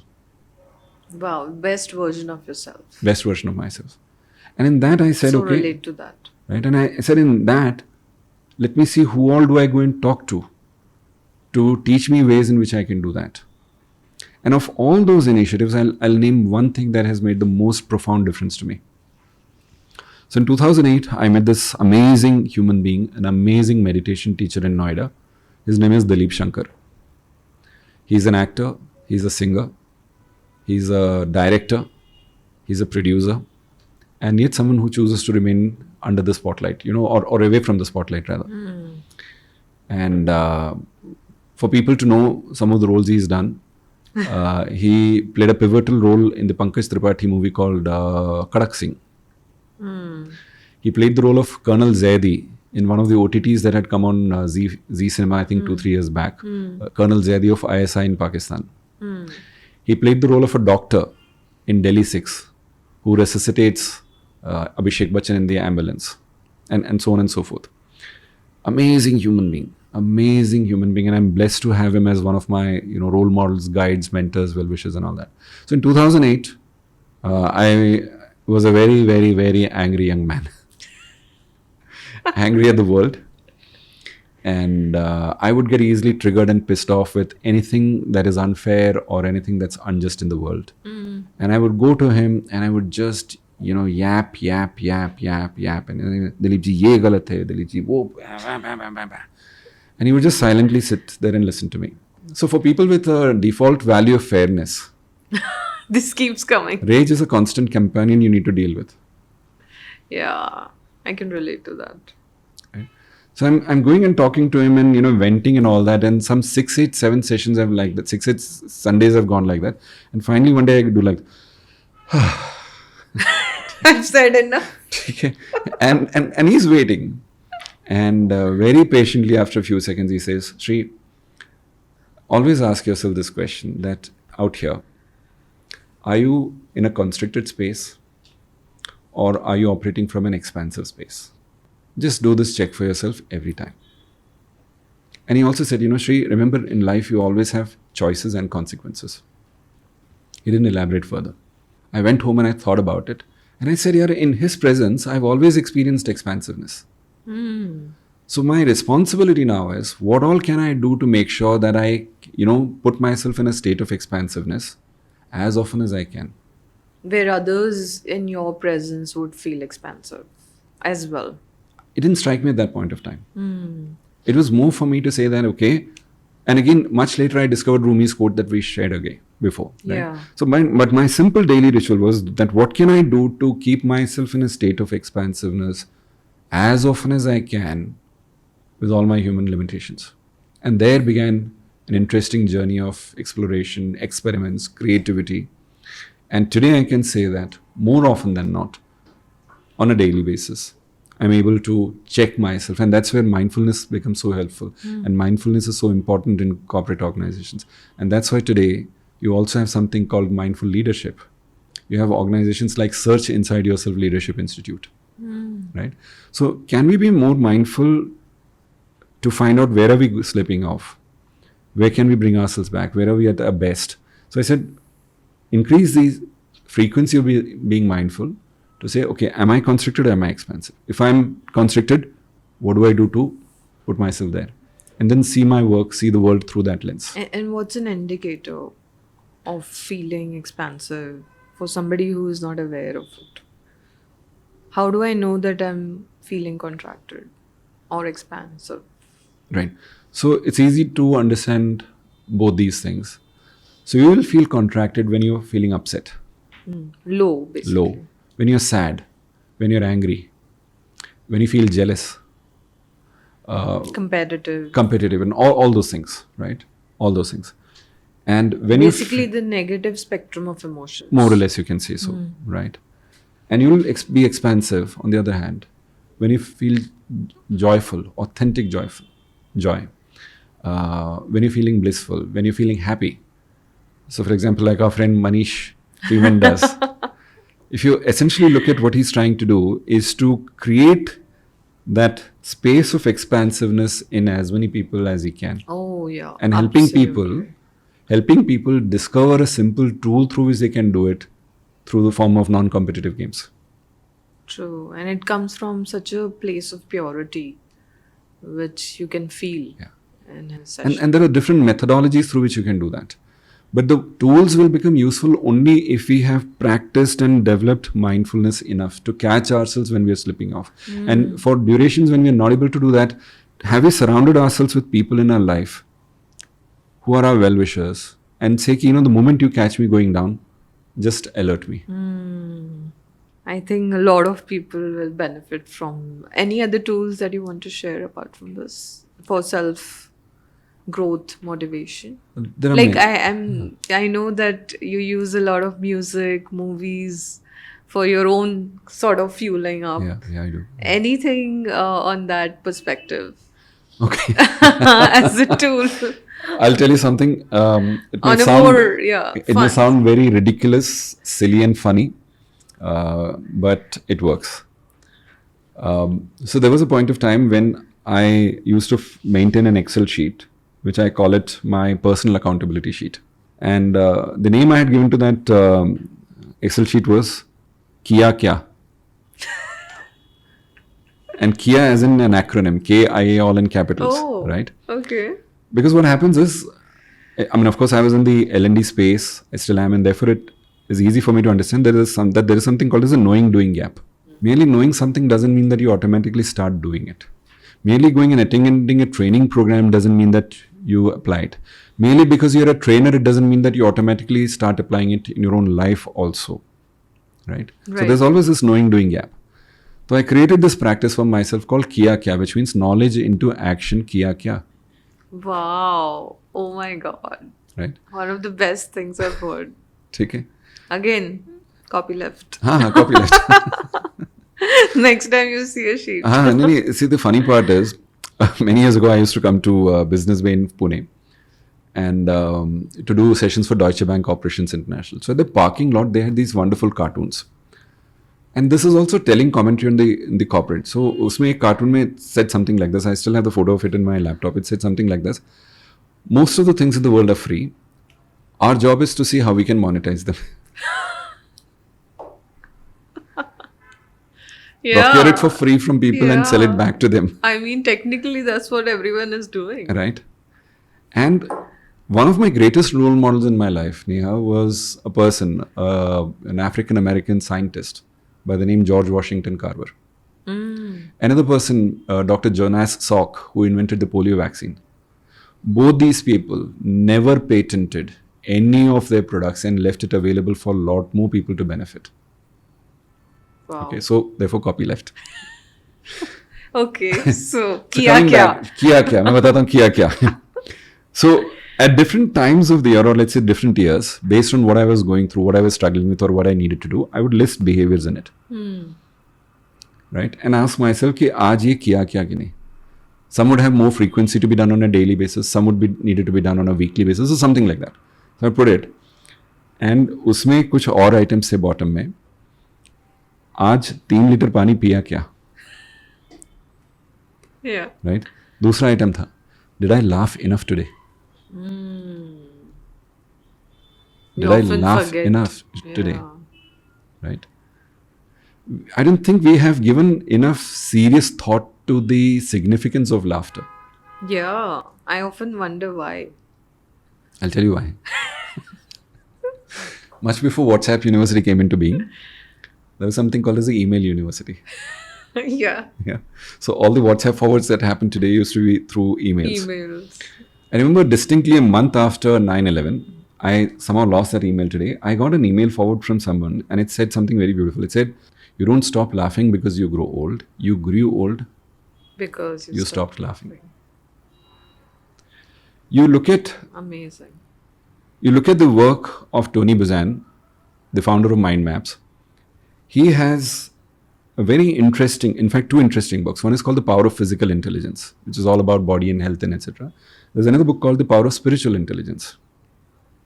In that, there is a distinct chapter that talks about the relationship between laughter and spirituality, Yeah. Also humor. on humor. Yeah, I mean, it's science. ठीक है? Okay. So one of the questions I had to ask, did I laugh enough today? Okay. The other question that I had to do was, did I do at least one act, which is an example of a purposive act of generosity and love, for which I have an acronym called Pagalpanti. Did I do at least one act of Pagalpanti today? Oh, yeah, we should talk about it. Can you tell our audience about your definition of Pagalpanti? Because of my insatiable curiosity and experimental nature and creativity, I used to be called a pagal all through my life. You know, teachers, my school students, sometimes my father also, pagal hai kya tu? The Rancho. The rancho, oh yeah, the From rancho. 3 Idiots. Yeah. So Rancho. Rancho in the house, guys. What happened is, when my son was born, he was like my partner in crime. He and I would, because I was working from home most of the time, we'd be doing a lot of things together. And I used to engage in doing these kinds of, things that are today more commonly known as acts of random kindness or random acts of kindness, etc. Things like that. I used to do that, and he used to be my partner in crime till he was 5. After he turned that corner, and whenever I would invite him to do something like that, pantiyan karna band karo. He Especially, started fathering you. ठीक है? Yeah. Especially when he became a teenager, he disowned me. He said, "ये पंतियां करना बंद करो, grow up." ठीक है? I can imagine. You're an embarrassment. I said, ठीक है. I have another child, my daughter. So they have a 5-year age gap. So then, I brought her into the space my son vacated. So she and I would do these kinds of things. So including, for an example, because that's where this happened. So I was bringing her back from some doctor's checkup in Noida, and we are at this red light crossing, which is just inside of Delhi border, in Mayur Vihar. So there's this Crown Plaza hotel there, and there's a red light there. I'm waiting there, and I'm seeing in my rear view mirror there is a beaten down old grey Wagoner behind me. There's an old gentleman in there who looks very sad and very beaten down. So I asked her to do the same experiment which I used to do with my son earlier. I said, turn around and say hi to the uncle. And when he says hi, just give him a flying kiss. She used to do that earlier. My son used to do that earlier. And now my daughter had also turned the corner and she says, Pagal ho gaye ho kya? So I said, yeah, I need to reframe this word. I've heard enough of pagal and panti. तो पागल का मैं और क्या definition दे सकता हूँ? And I'm thinking, and thankfully the red light is still counting. Pagal. Purposive acts of generosity and love. Wow. Say that again. Purposive acts of generosity and love. You completely reframed the connotation of pagal. Wow. Reframe is a very powerful tool in neuro-linguistic programming. It saves your life. It helps you so much. Yeah. So then I had to put it there. Did I do at least one act of Pagalpanti today? Amazing. Right. So till the time I maintained that, the compliment I gave to Jayesh in Koregaon Park, that was also an example of Pagalpanti. Of course. Also the article you wrote. Yeah. So these are the ways in which you find ways to motivate yourself. Because only your breathing is thankfully not in your control. Yeah. Thankfully. Fortunately. But your emotions and your motivation are unfortunately or fortunately both in your control. And you need to work on that. Got it. Any other tool on your list? With regards to, do you also keep a check on listening to music? Yes, any daily rituals? I do. What's that? In Clifton Strings, there is a talent theme called Focus. I don't have it in my top 10. It's in my bottom 5. Okay. So I find it very difficult to focus. Got it. Right? And also with creativity being a dominant gene in me, curiosity being a dominant gene in You're me. like flowing. Right? And on top of it, I'm an interpersonal person. Right. So which means if somebody needs to destroy me, lock me away in a room with no human contact, or ask me to work on my own, work by myself, I will go very quickly into a state of entropy. So after long years of experimentation and, say this is where curiosity and creativity really helped me. So after years and years of curiosity, search and experimentation, I finally came across one particular music piece, which is alpha level music. Oh. So the ritual I follow is each day, especially when I'm working from home, before I put my laptop on sleep, I come to the VLC player where this music is there. I pause the music and I then put my laptop on sleep. Why? So the next day when I open my laptop, it starts. It's the thing there and I just press this spacebar button and it starts and it plays at a very low volume, just enough for my mind to hear it if I really want to focus. So it plays continuously at a very low volume in the background and that really helps me focus. That really helps me stay motivated. If a particular day, if I forget to do that, the whole day is gone. So you do this every single day? Every day. And this is again one of the examples of what we mean by all leadership starts with self-leadership. So I'm the one who's responsible for building my own focus. I'm the one who's responsible for building my own motivation or finding my own reasons of why I want to do why I do the work I do. And this is not something someone from outside can come and do for me every day because you rightly said, you may not have your mentors around you every time. True. So you got to take responsibility for yourself. What works for you? Yes. At the beginning of the day. Its own, yes. At the beginning of the day, at the end of the day, you got to take responsibility. Amazing. Also, movies. Oh, yeah. Let's talk about that. Yeah. What are some of the most profound movies that your favorite list, basically? There are many. Um, I think the one, I can't say it's fun, but it's among the top. But one movie that has had the most profound impact on me and which I've watched 55 times is the movie Gandhi, Oh, Richard Attenborough's. I watched it 55 times. Another movie that has again had a profound influence on me, which my son and I watched 17 times together, is Invictus on President Nelson Mandela. Of course, when he grew up and he said, Pantiya karna band karo, I continued watching it.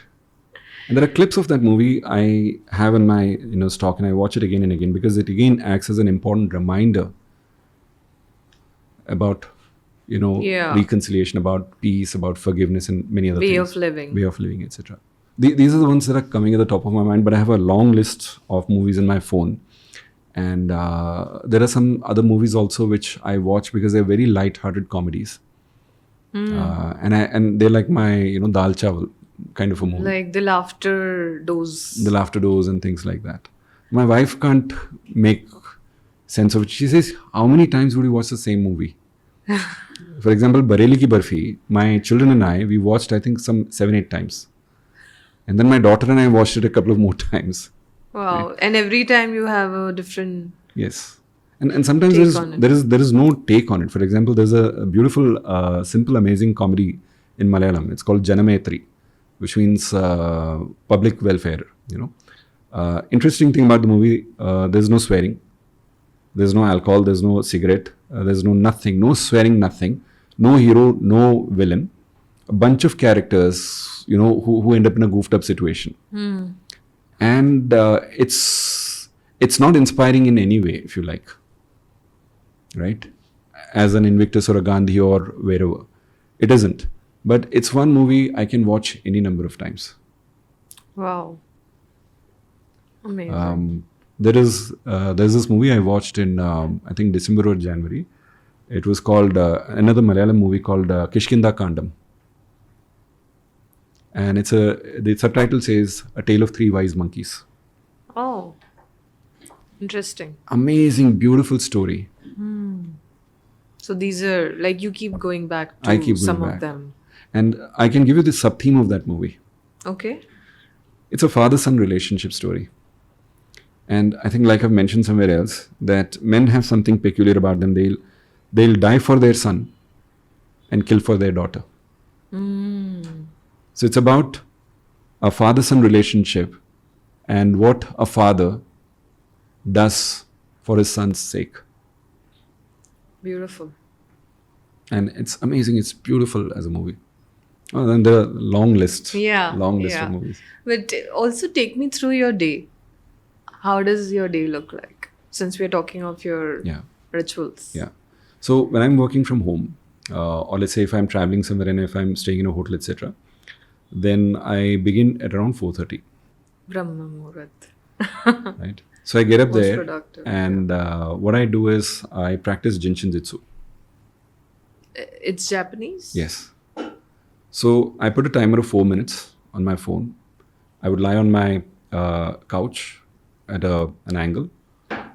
And for 4 minutes, I'll hold each of my fingers from thumb to the one alternatively for 4 minutes. Right? So it balances a lot of my emotions. It balances a lot of my internal body organs.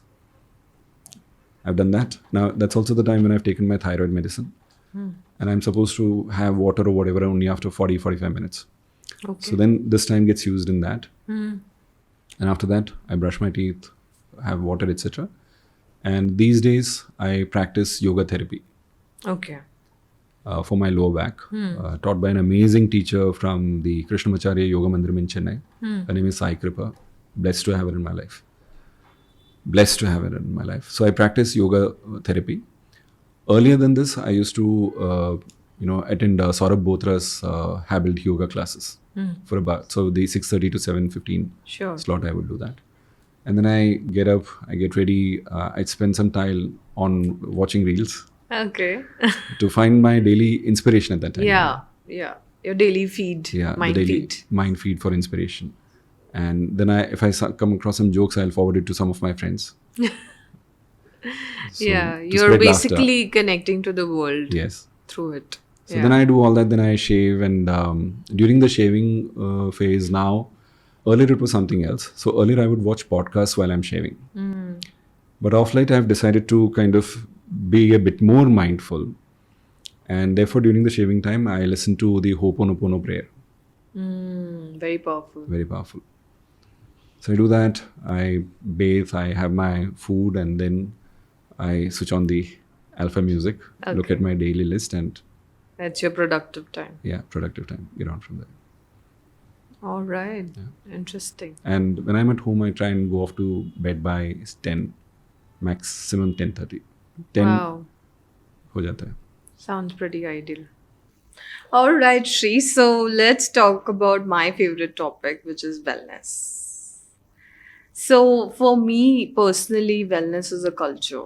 I mean, I don't think it's a checklist. True. And I feel like every corporate today is treating it as a checklist, probably for compliances or, just positioning of the brand.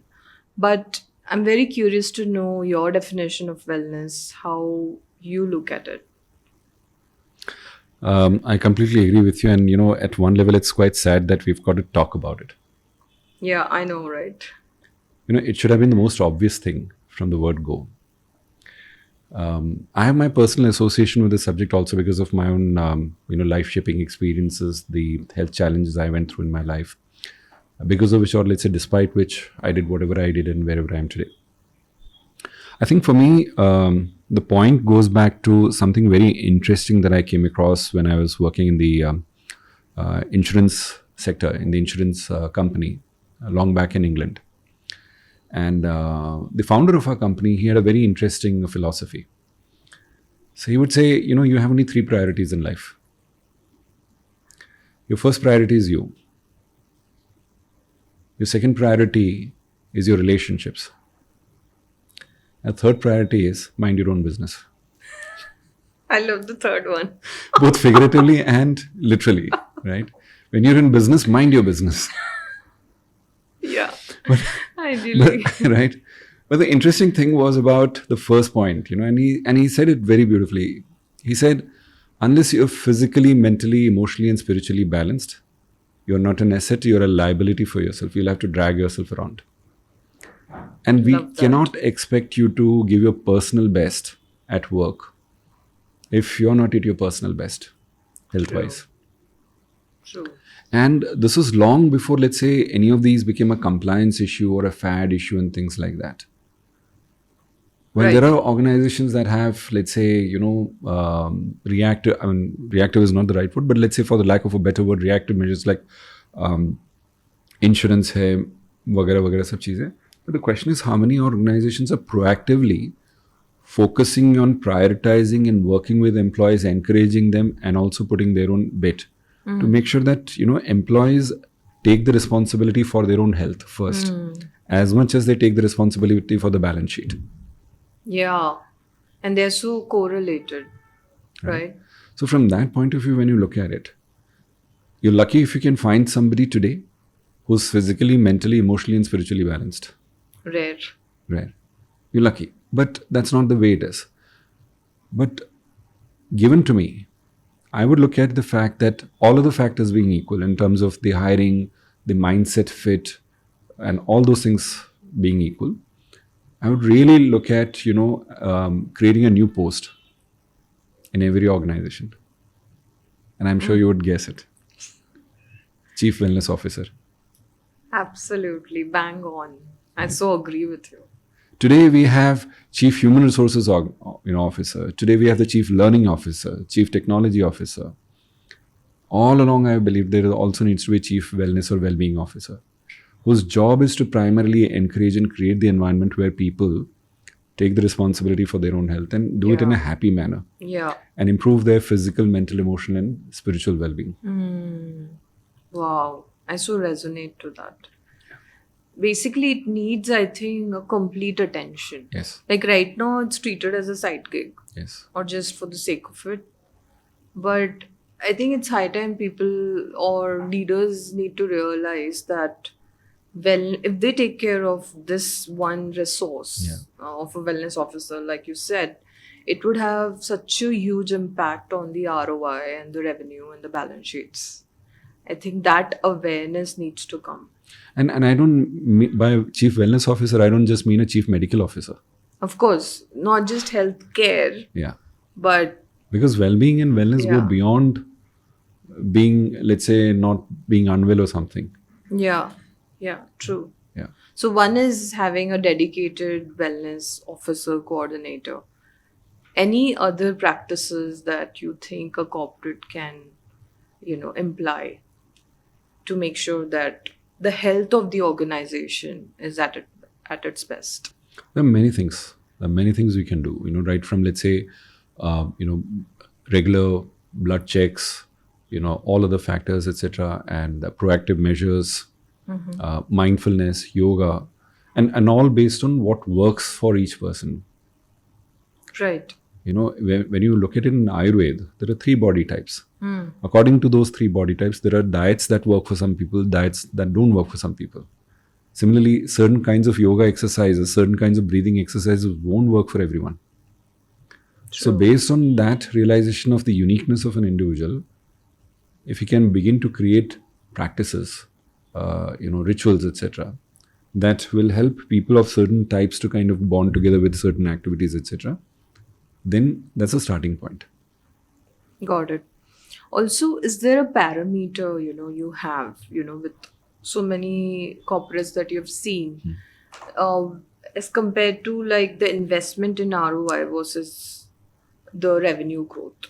Like, is there a statistic figure or number that you remember?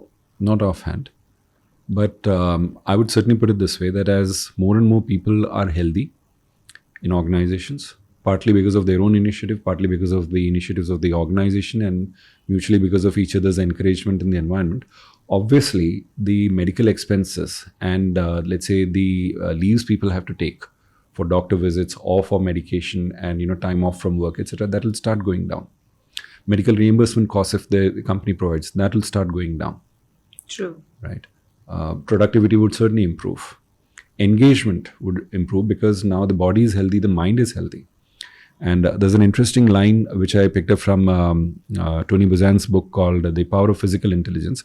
It's a Latin phrase which goes something like mensa sano in corpore sana, which means a healthy body incorporates a healthy mind, and a healthy mind makes your body healthy. Wow. Yeah. So when that happens, you automatically, your focus, your engagement, and the discretionary effort that you bring to work naturally goes up. True. Your distractions are low, True. and naturally Even it will the have attrition rates. everything. Retention rates will go up True. because then it meets the core need of care and compassion that we spoke about earlier. So it needs to be budgeted for. Yes. And more than as a reactive measure, it has to be a proactive measure where, right at the time of hiring, everyone knows that here is an organization that expects you to take personal responsibility for your wellness. But at the same time, you can also expect the organization to provide you with that care and environment also that helps you bring out the best in you in terms of health and well-being. Yeah, which is such a motivating, comforting Absolutely. factor, Absolutely. right? Yeah. Any 2 names that comes to your mind which are like benchmarks in terms of practicing wellness as a culture? There's one name that comes at the top of my mind. I'm not an expert to quote all the details that happened there because I witnessed some of the glimpses of it there. So this is from an ex-client of mine, a company called ZF. ZF is a global German organization, but I want to talk about one particular wing of theirs. This is a plant that ZF has in the city of Coimbatore in India, where they manufacture the gearbox systems of wind turbines, right? And this is one plant, one location that has been very proactive in a number of things. Before I come to the wellness part of it, let me give you an example of why they are and how they are proactive. So Coimbatore is in a semi-arid area, rain shadow area. Water levels are kind of quite low. They took out the spare space around their plant and they, built a Miyawaki forest there. Wow. right? And as the forest grew and as the water table kind of increased to a certain level, they pulled out all the drip irrigation systems, they put it in another part, and now they have the second phase of the Miyawaki forest. Amazing. And this forest is cared for by the employees of the organization. And this is one thing that they're very proud to talk about, that we made this happen. Yeah. And that is what made me curious about this organization, besides the work I was doing online for them, etc. And in one of my visits, I was very keen to see, what else is there. Now, by the time I went for my second visit, they had already started an initiative called Shift. And the word shift was on every t-shirt at the back with a slanting eye, which means shift, focusing towards the future. And one of the elements of shift was the whole thing around wellness. And before they start any initiative, any program, any training program or whatever, they have this 5-minute routine where it's not led by the CEO or the plant head. It's not led by the HR head. They rather take part in it as participants. And one of the junior employees will be leading the whole group in certain kind of breathing exercises, certain kind of, physical activities and routines, in which people do it with fun. Wow. So they're not made to do 50 push-ups before the start of a training program. Yeah. Right? Now that's unreasonable It is. with people. Yeah. But I've seen with my own eyes how the plant head there, Mr. Deepak Pohekar, he put on that shift t-shirt and he was a participant. He could have very well led it. Yeah. But I think the spirit they're building there is, leadership is shared as a culture there. Wow. And to be a great leader, you also need to be a great follower. Yeah. And I saw that happen there. And, if we go back there now and if we inquire with them what else are they doing, I think we'll get to learn a lot more. I'm sure. Wow. Yeah. Very delighting to know that. Yeah. Any other name or something that's come out in your research which you would say Not is setting an example? Not coming at the top of my mind, but there is an interesting story I remembered.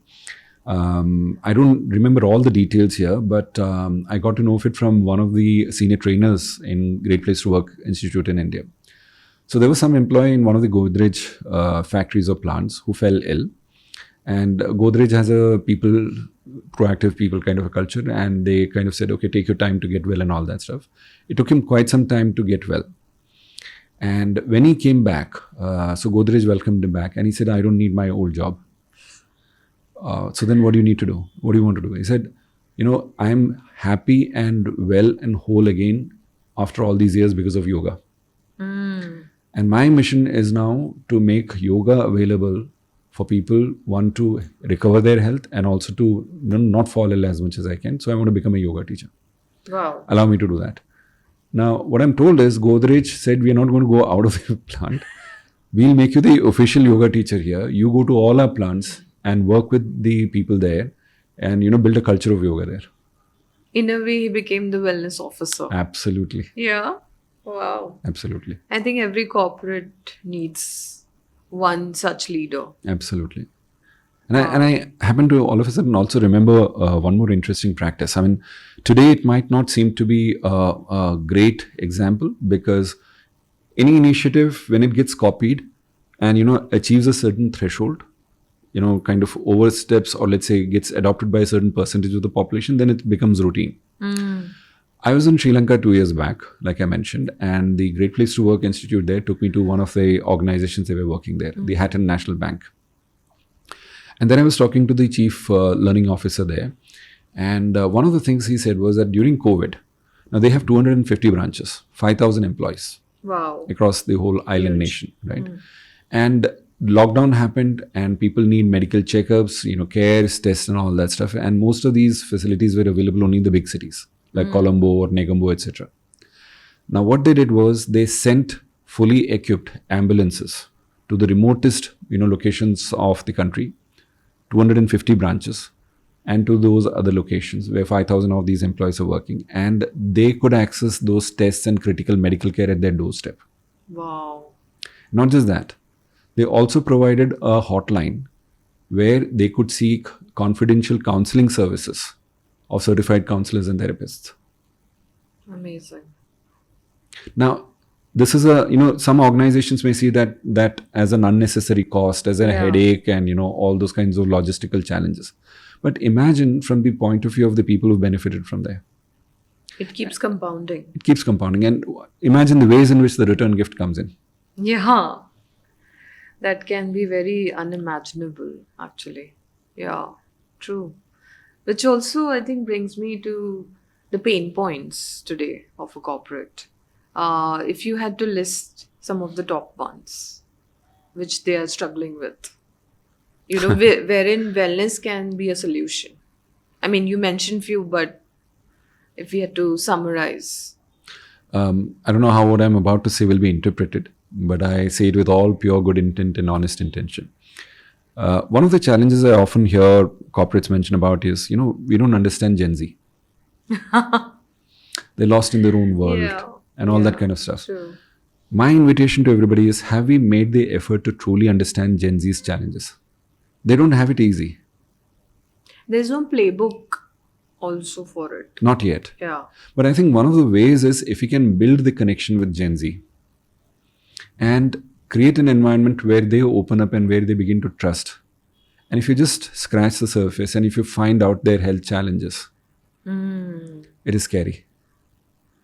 Yeah, it is. It is scary. It is. The kind of health challenges they go through, Especially mental health. mental health.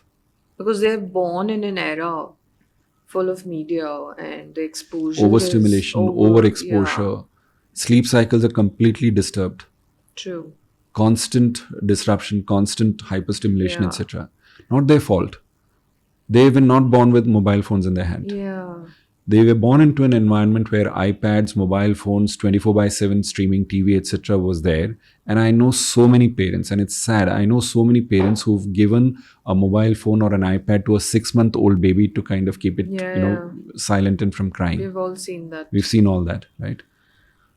And then you make them dopamine addicted for no fault of theirs, and then all of a sudden you expect them to be healthy, wealthy, and wise.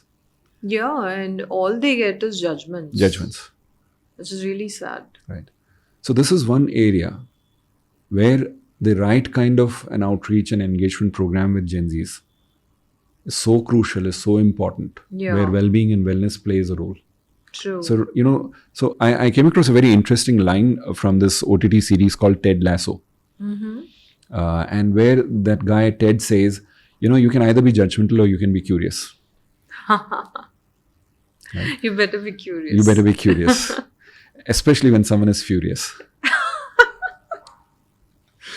Wow. This is another interesting line I came across in a book Yeah. called Crucial Conversations.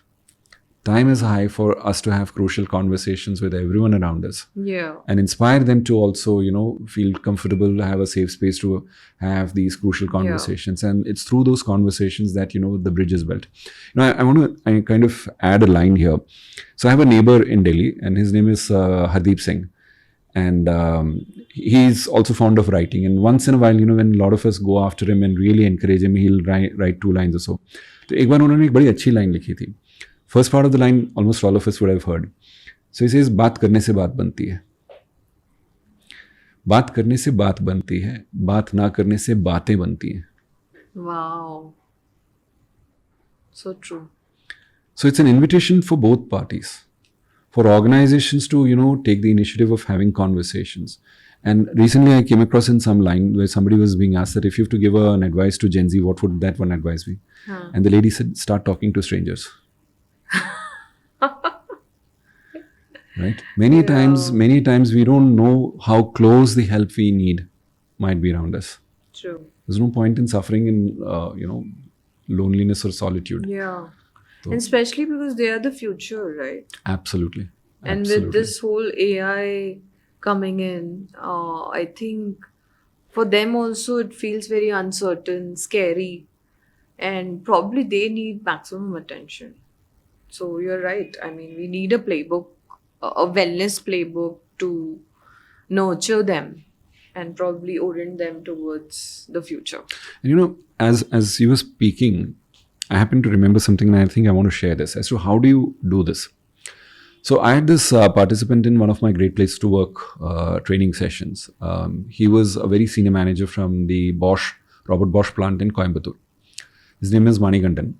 And at the end of the session, he created a draft, designed a practice, not on wellness as such, but a very interesting practice on developing his team members and also to inspire his team members called reverse mentoring. Okay. Now, I'm a huge fan of reverse mentoring. Sounds very intriguing. All my life, I've had a learning mindset and I learn from everyone around that is possible. So I didn't need any convincing on what reverse mentoring is. But I was curious to find out what's the thought process that Money had in designing that practice. So he said, I've been in this company for 27 years. While I've specialized, but in a way, I've also become like a frog in a well. Yeah. In all these years of my focus on, doing a great job of what I'm doing, I realized I didn't have the time to go out and learn and update myself on other things. So he said, here is what my practice is all about. So we do a lot of campus hirings, engineers and others, etc. So when they come on my team, I'm going to make them an offer that if you want to learn and benefit from my 27 years of experience, you just need to ask. Okay. But in return, you need There to teach me comes- something that I never had the opportunity of learning. Wow. Now imagine the connection it builds, the Yeah. trust, the stability, the welcoming environment it creates for people who are joining in new. Yeah. The interesting story is just a few months afterwards, Robert Bosch as a company decided to institute reverse mentoring at an organization level. And they invited Money to be the brand ambassador, to go and speak to the senior folks there, to talk about his benefits from reverse mentoring. Right? So if you can get curious about people, Yeah. in terms of what can we learn about them, Especially, I think, in case of Gen Zs, because it kind of removes the facades and the blocks. That generational gap that they feel. yeah, This could be very powerful it is. method. It is. Lovely. All right. Let's talk on leadership because I think that's your core. You keep talking about role models and the importance of a role model in a team, the top to bottom approach. So, in terms of, let's start with the founder, the person who's heading the organization. What are the must have traits again, for a leader to then, reflect it in the team? I can share two of the things that come at the top of my mind. There are many models of leadership, Yeah. all with their own places, etc. It's quite a buzzword. Quite a buzzword, right? Out of that, I'll share the following: that every founder, if they're already not at that level, must and can aspire to get to the fifth level of leadership, which is called level 5 leadership, which is an interesting paradoxical combination between determination and humility. Oh, that's very interesting. Right? So Jim Collins first coined this term in his book called Good to Great. Then John C. Maxwell wrote a separate piece of work on itself called Level 5 Leadership, where he profiled a lot of examples of Level 5 leaders in US from the sports arena and others, etc. But if you ask me, and if you look around, it's a universal concept. Okay. My late role model that I spoke about, Saxena sir, he was one of the greatest living examples of Level 5 leadership in terms of his determination and yet his towering humility. Why am I talking about this? Because when you do that, that's when you come to the second point, which is you earn the right to lead. First you become and then lead. Then you earn the right to lead. Then you don't have to push people to follow you or to do things. You become an example. So with people like Saxena sir, with people like Dilip Shankar, there was no communication gap between us. Yeah, it wasn't even needed. It wasn't even needed. I worked like their extended right arm. Just observing them. Right. And the presence. Absolutely. So, but why do you call it level 5? I mean, I'm just Yeah. trying to dig into So there are level 1, level 2, level 4, 5, etc. Okay. Now for me, I started and ended with level 5. For me, it didn't Just stuck with matter. you. It didn't matter what is because what's below doesn't make a difference. Doesn't matter. With that, you don't get to earn the right to lead. Okay, you mean level 5 is the most advanced. Is the most advanced one. And these are the two main pillars of level 5 leadership, which is determination and humility. And humility. Sounds good. But any other way that a leader can, train herself or himself into becoming an ideal example? Like, what's the starting point, let's say? Even before I start a company, let's say. what would be the first step for me to become a leader? Like I said earlier, all leadership starts with self-leadership. And for that, it's important to find out whether you're going to build an organization or whether you're not going to build an organization. If we can be clear on our personal whys. Why am I here? Why do I exist? What's your why? What's your why?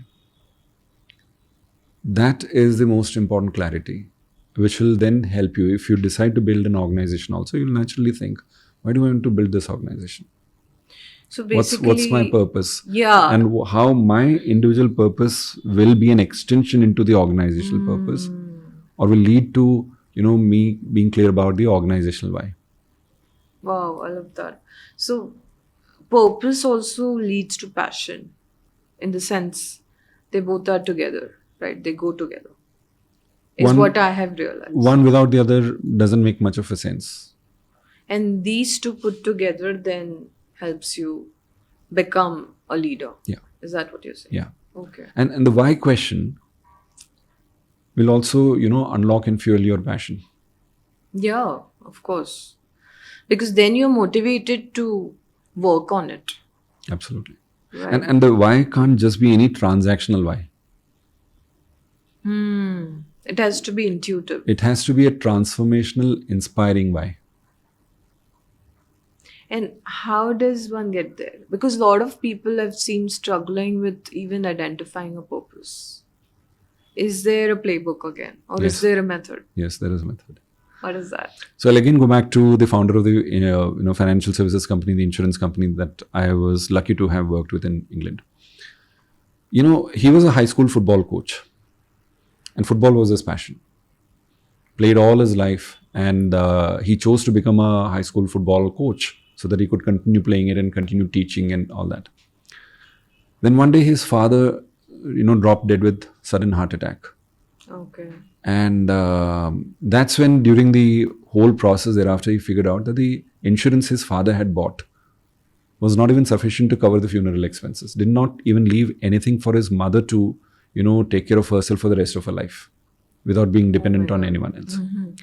That really set him intrigued. And that really made him kind of begin to wonder, what is this whole thing about? Why did this happen? My father paid all the premiums on time. He was promised the moon.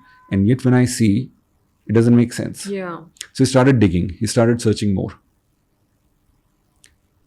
And that led him to create that financial services company that he did, where he said that I'm not going to fool customers by selling them insurance B or investment B kind of a thing packaged together. He said, our job is not to sell insurance. Our primary purpose is to empower people with financial literacy. As a result of that education, if they decide to buy term plans from us, we will help them buy it. So he made sure that the company will never sell a ULIP plan or a whole life plan or an endowment plan, etc. Why? Because with a term plan, for a lower amount of premium, the customers are able to buy a higher amount of coverage, which protects their income, which protects their future dreams, while they are busy building their investment portfolio or their savings portfolio. He actually challenged the industry itself. It did. And what helped him do that was, he didn't start a company to think, insurance is still an under-penetrated market, right? उसमें बहुत पैसा है. The पैसा vision उठाना was था. not that. The vision was not self-service. It was not self-serving. It was to serve the need of a larger number of people out there. So he put others in priority there. The interesting thing is, even with this kind of an approach, selling only cheaper term plans, by 1989, what had happened is, this company was doing a total business of about, I think, $92 or $94 billion in US alone. Whereas all their nearest three competitors put together, their total volume of business was only $37 billion.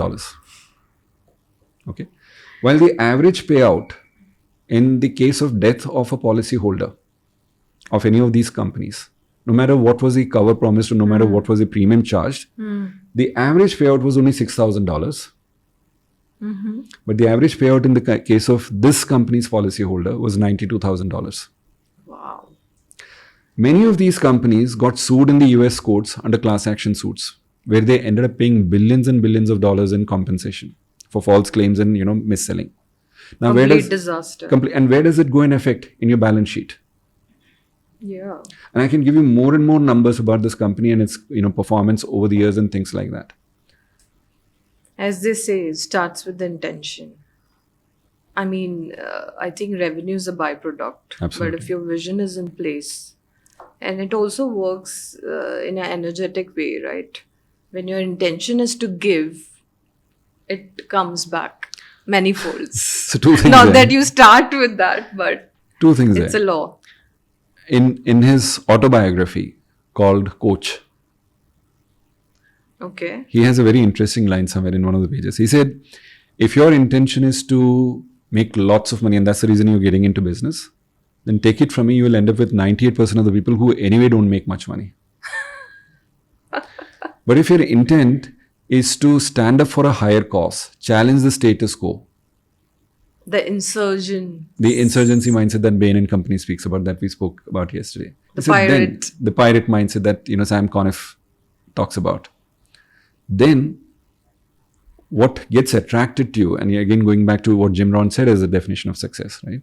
Success is what gets attracted to you by virtue of the person you become. So as a person, क्या मेरी सोच उस गाने के बोल की तरह है जो अमिताभ बच्चन की मूवी नमक हलाल में लिखा गया था कि राम राम जपना पराया माल अपना. I think that's the mantra Right. people follow. Yeah. Most Or is it the fact that, let me, instead of competing with people, let me complete people and do the best of what I can to raise their sense of well-being and, raise their status. And then see what happens. Interestingly, the revenue and the income that started coming to this company was so much that I think by about mid-80s, he reduced his salary to just 1% of the total revenue of the company. Wow. Now imagine $92 billion, uska 1%, aap dekh lo. Still, he was a billionaire. Still he was a billionaire, right? And I'm reminded of another person, again one of my great role models. I never had the good fortune of meeting him in person, but purely by accident I came across his case study. The reason I came across his case study is very interesting. One of my former law teachers invited me to come and teach company law in my law faculty in Delhi University. And one of the small topics in company law was called business ethics. Very small topic. Strangely. Strangely, very small topic. And उसमें एक और सब topic था insider trading. Okay. ठीक है. Now being a movie buff, I'd watched Wall Street, Oh my god. 1988, 87. So insider trading I taught through The movie. the movie by showing it. Now I'm saying यार business ethics के लिए कैसे लेके आऊँ? हाँ. लोग बोल बोल के थक गए, मर गए, गुजर गए कि सच बोलो, बट कोई बोलना नहीं चाहता for various reasons. तो मैंने कहा business ethics कैसे सिखाएं? So I started searching for it. I went to the American Center Library also in Delhi, and that's where what happens is I always believe you find what you go out looking for. Absolutely. Your life is a result of the kind of questions you're willing to ask. At one point of time, I wanted to see whether selling can be a joyful experience. And in August 2012, I'm at the Delhi airport going to Raipur in Chhattisgarh.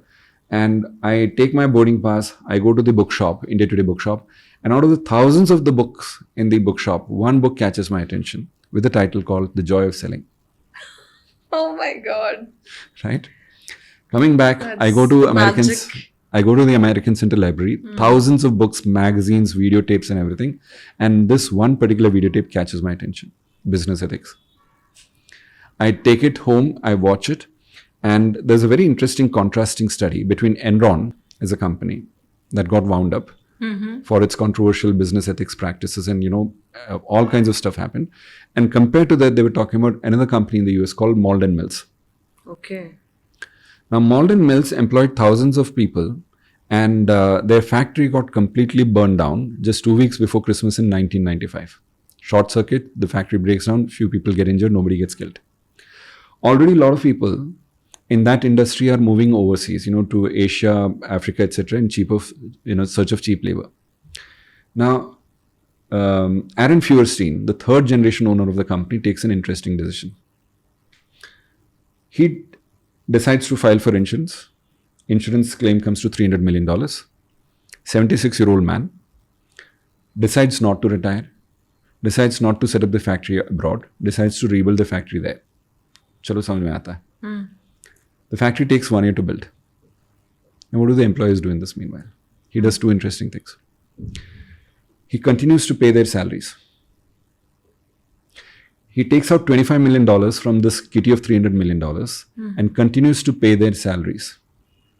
And if you see the reaction of those people that's recorded on video, it's amazing. Yeah. He doesn't stop there.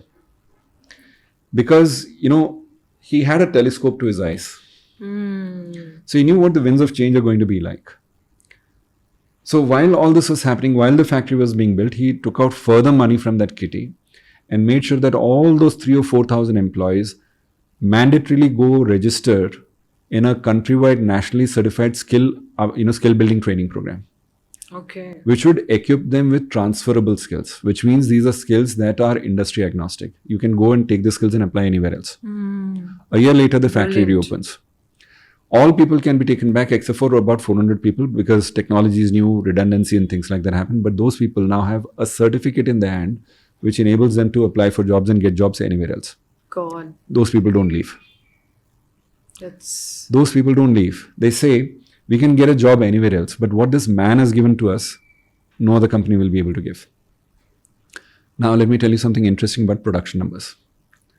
Before the fire, the weekly production rate of the specialty fabric called Polar Tech that they were manufacturing, their weekly production rate was 173,000 yards. 173,000 yards. After the fire, the factory reopens. Their weekly production is 273,000 yards. Wow. With the same number of employees, everything. Every other factor being equal. The productivity has gone up. Gone up like crazy. Now, you tell me, Nehha, which of those 4 needs were met? Between trust, stability, hope and compassion. Compassion. Right? And they had hope here. That's why many of those 400 people didn't go somewhere else. Their stability need, in a way, was currently not being met because they don't have jobs from this company. But they say we can go get jobs somewhere else, but we don't have the hope that those jobs will remain for a long period of time. That builds loyalty. That builds loyalty.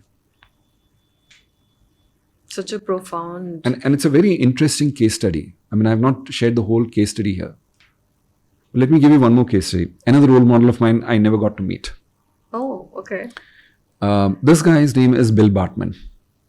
Before his death, a year before his death in 2015, some university president in the US recommended his name for the Nobel Peace Prize. What he did was very interesting. And from his entire life story, I'm just sharing one small portion. Sure. आपने शायद वो संजय दत्त की एक film देखी होगी, EMI, loan लिया है तो भरना तो पड़ेगा. Yeah. Right? With Urmila Matondkar. Yeah. So the movie primarily is a plot around the loan recovery agents. ठीक है? Now there are loan recovery agents in the US also.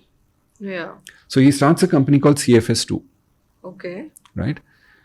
And the journalist I was speaking about yesterday, Steve Hartman, here's something very interesting about them. Goes to their company to find out what is it that these people are doing differently. So he finds that the way the loan recovery agents are talking to their customers on the phone is very different from the usual threatening language. Okay. He goes to talks to the customers and they say that, at a time when we had no hope that we could ever come out of the mountain of debt, mortgage loan and credit card loans and all these kind of things, this is one company that has helped us prepay the loans off faster and become debt-free and financially independent. Wow, just with communication. Just with communication. So Steve really gets curious. He goes to the company, talks to Bill Bartman and says, what is the difference? So he says, we don't hire the traditional loan recovery agents. We rather hire customer service agents. Oh, people who are experienced in customer service. Wow. He says, my philosophy is simple. Why browbeat a person who anyway doesn't have money to pay you back? So rather what we do is, I incentivize my staff on the following parameters. कि जितने आपके पास customers आए, जितने भी cases आपको transfer हुए, उनमें से कितनों को आपने कितने सर्विसेज प्रोवाइड करे, as a result of which they were able to get back into jobs or get better paying jobs, As a result of which, now they have the money to pay the loans back. So solution oriented. Solution oriented, right? Now, sounds idealistic, but here are the numbers. So Steve asks him, so Bill, how are you doing vis-a-vis your nearest competitors? He says 200 times better. Why Level are 5. people missing out on these stories? I Because we are wonder. listening to the wrong news channels. Yeah. I'm sorry, a lot of people Sadly. people may come after me. No, but that's true. I mean, And that's why instead of watching the traditional news channels, I watch news channels like On the Road with Steve Hartman. I watch news channels like The Better India, or podcasts like us. which I hope more people watch. Now people would definitely know such stories. I I mean, think to answer your question as to why more people don't do that is I think because they don't have the right kind of role models.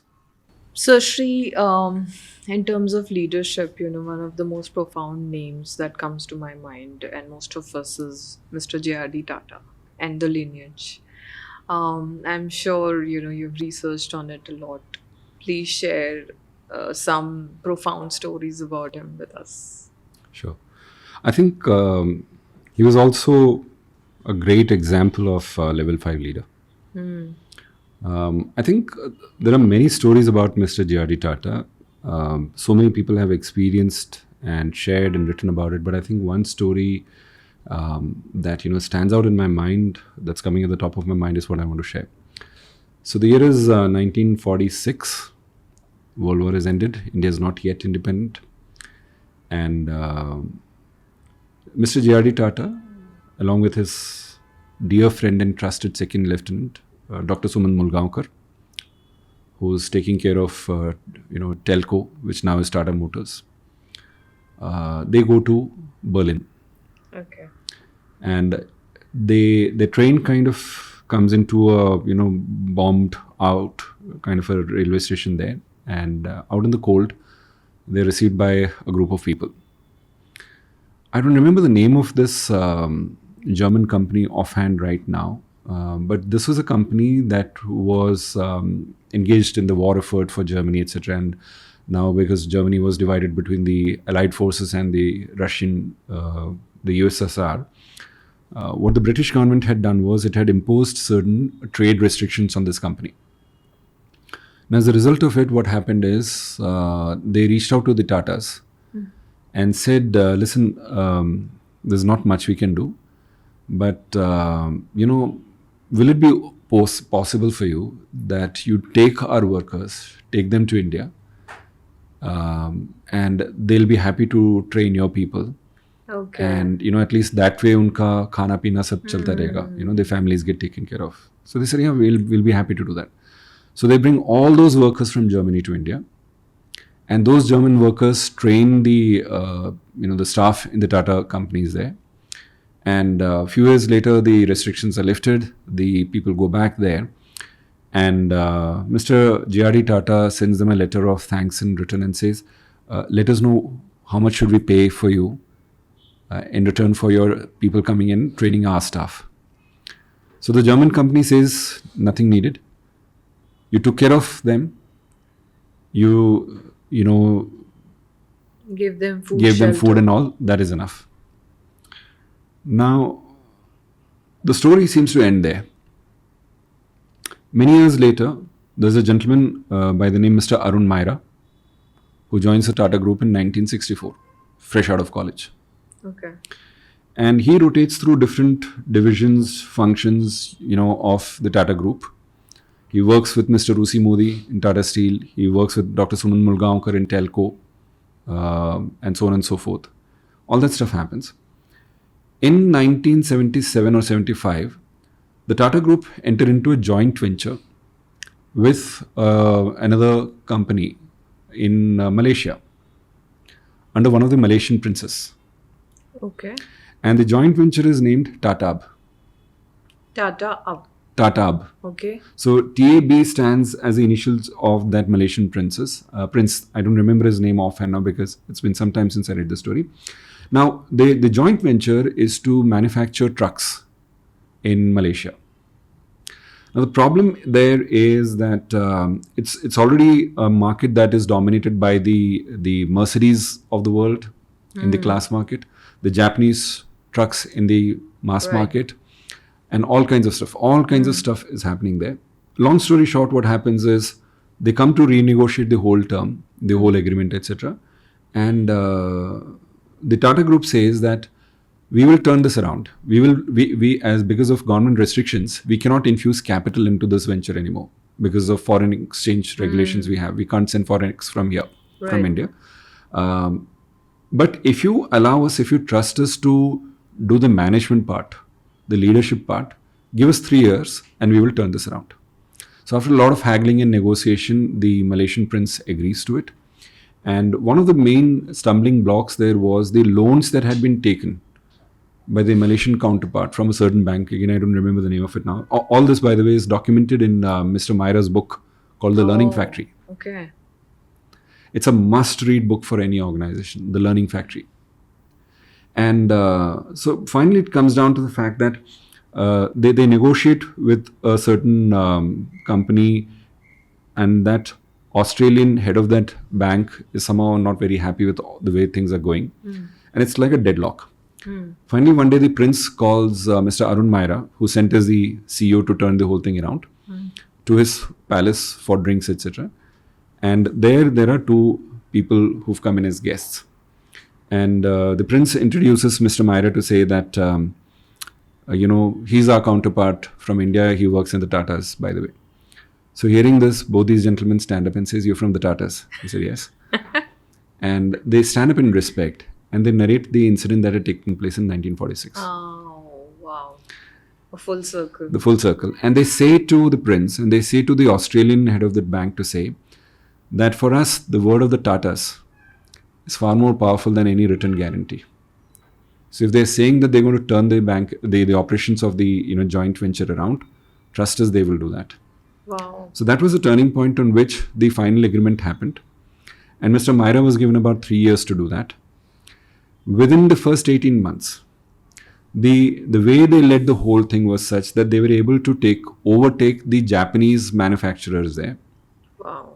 And in another 6 months, which is a total of 2 years from the beginning, they outsold even Mercedes, which was the number one seller in Malaysia. All because of the leadership. All because of the leadership. My God. So powerful. And here is where, it's apt to mention something that has had a very profound influence on my being and my way of thinking. Many years back, there came out a book called The Go-Givers Which you talk about a lot. by Bob Burg and John David Mann. And they came out with different versions of that book with different themes. And one of the themes they came out was Go-Givers Sell More. I think that should be the mantra for every sales team at least. Yes. Yeah. Along with happy selling, the joy of selling, and strengths-based selling. What a combination. Wow. So this is for me personally the most memorable story. Yeah.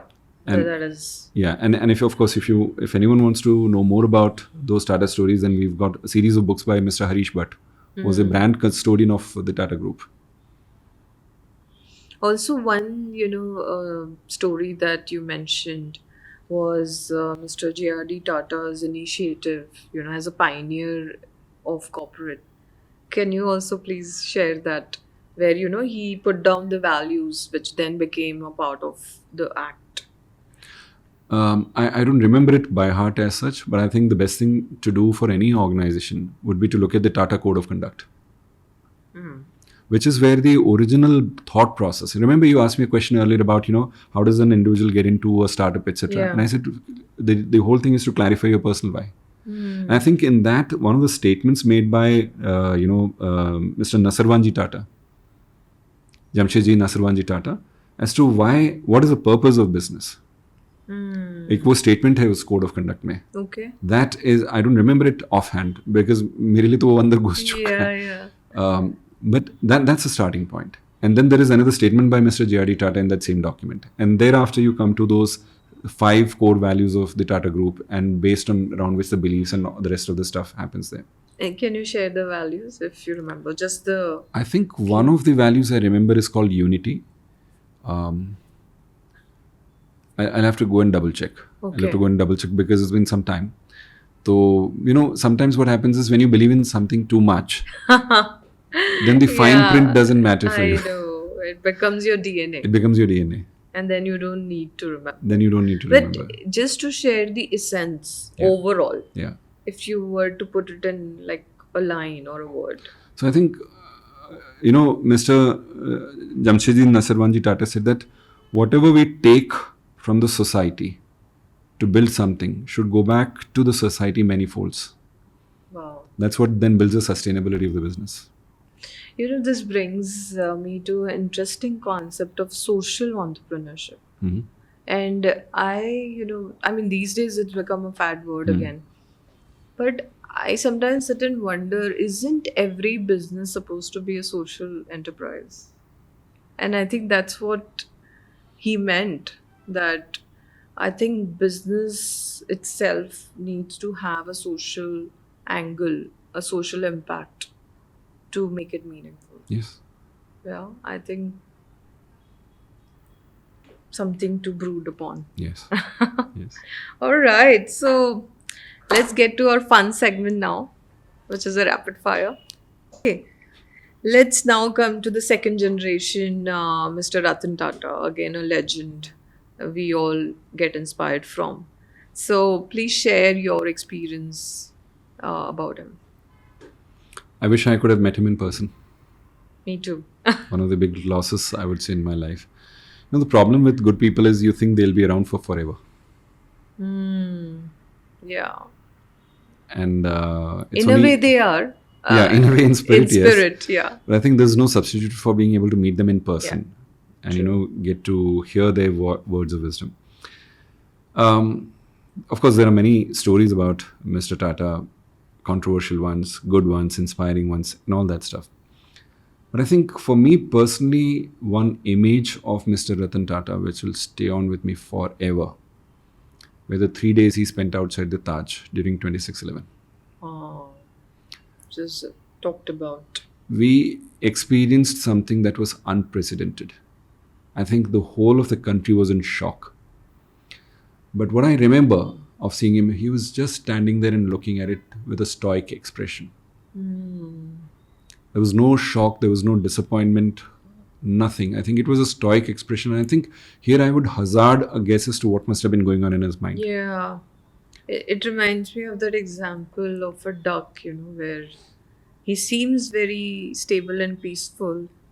But the pedals are going on below the surface. Yeah, something similar. So I remember him standing there, and next to him was Mr. R. Krishnakumar, the head of the hotels group. Oh, by the way, there's an interesting connection here that came up and I want to mention. One of the early role models I mentioned, the non-political, non-religious leader who had the most positive influence. I mentioned a person called Narayanan Krishnan. Yeah. Narayanan Krishnan is Mr. R. Krishnakumar's son. Oh, wow. So coming from that leadership. From that school of thought, if you may. So we see Mr. Ratan Tata, we see Mr. R. Krishnakumar, we see few other people, including a lady, remember, white hair and, blue salwar kameez in that picture. And Mr. Tata is just standing there with his hands behind the back and he's just looking at it. And I would hazard a guess as to what would have we been thinking. And the thing was, how am I going to start this all over again at the earliest possible? We all know what happened thereafter. The Taj was closed for many months. They started it and many interesting things happened. But I think there was a footnote of the story that the world missed. While the TED Talk given by Professor Rohit Deshpande of Harvard Business School is now well watched and well known as to what would have inspired the staff of Taj to do what they did to save the lives of the guests who were trapped there, there's a small end to the story about what the Tata Group did, which the world would not have known had it not been for the Week magazine, which reported it. Okay. So in October 2010, I accidentally come across this magazine and I'm kind of going through it, and that's when I realized that after this thing happened, Tata Institute of Social Sciences in Mumbai, their researchers fan out to Mumbai, contact the family members of the victims, the survivors and all of them. And long story short, they silently do the things they can to help them with their treatment and their jobs and everything. One of the things that stood out from all that story was this. Leopold Cafe was also targeted. Yeah. There were a lot of waiters there whom, the Tata group reached out to and invited them to get trained in the Tata Hotels group. Right. And I remember distinctly the photograph of one of those ex-Leopold Cafe waiters now standing and working in the Wasabi restaurant in Taj. Amazing. What a thought. Now correlate this with what Art Williams said. That if your intent of getting into business is to make a lot of money, then you'll end up with 98% of the people who anyway don't make money much, or they don't manage to retain it for long. Yeah. But if your intent is to serve a higher purpose, Impact, your intent is impact. then it comes back to us in Many folds. unimaginable ways. Wow, this is such a profound and powerful thought for everyone to, I think, brood on and probably reinvent and restructure the way we think. It can. Amazing. Thank you so much for sharing that. Sure. So, are we ready for some fun questions? Sure. Tell me a movie name and just one word, one trait that you have picked up from it. Okay, let's Hopefully, do let me it. try. Yeah. Let me try. Yeah. So, let's start with Invictus. Yes. One quality or one thing that you got from there. Compassion. The documentary. Kindness. And the third one. Humor and patience.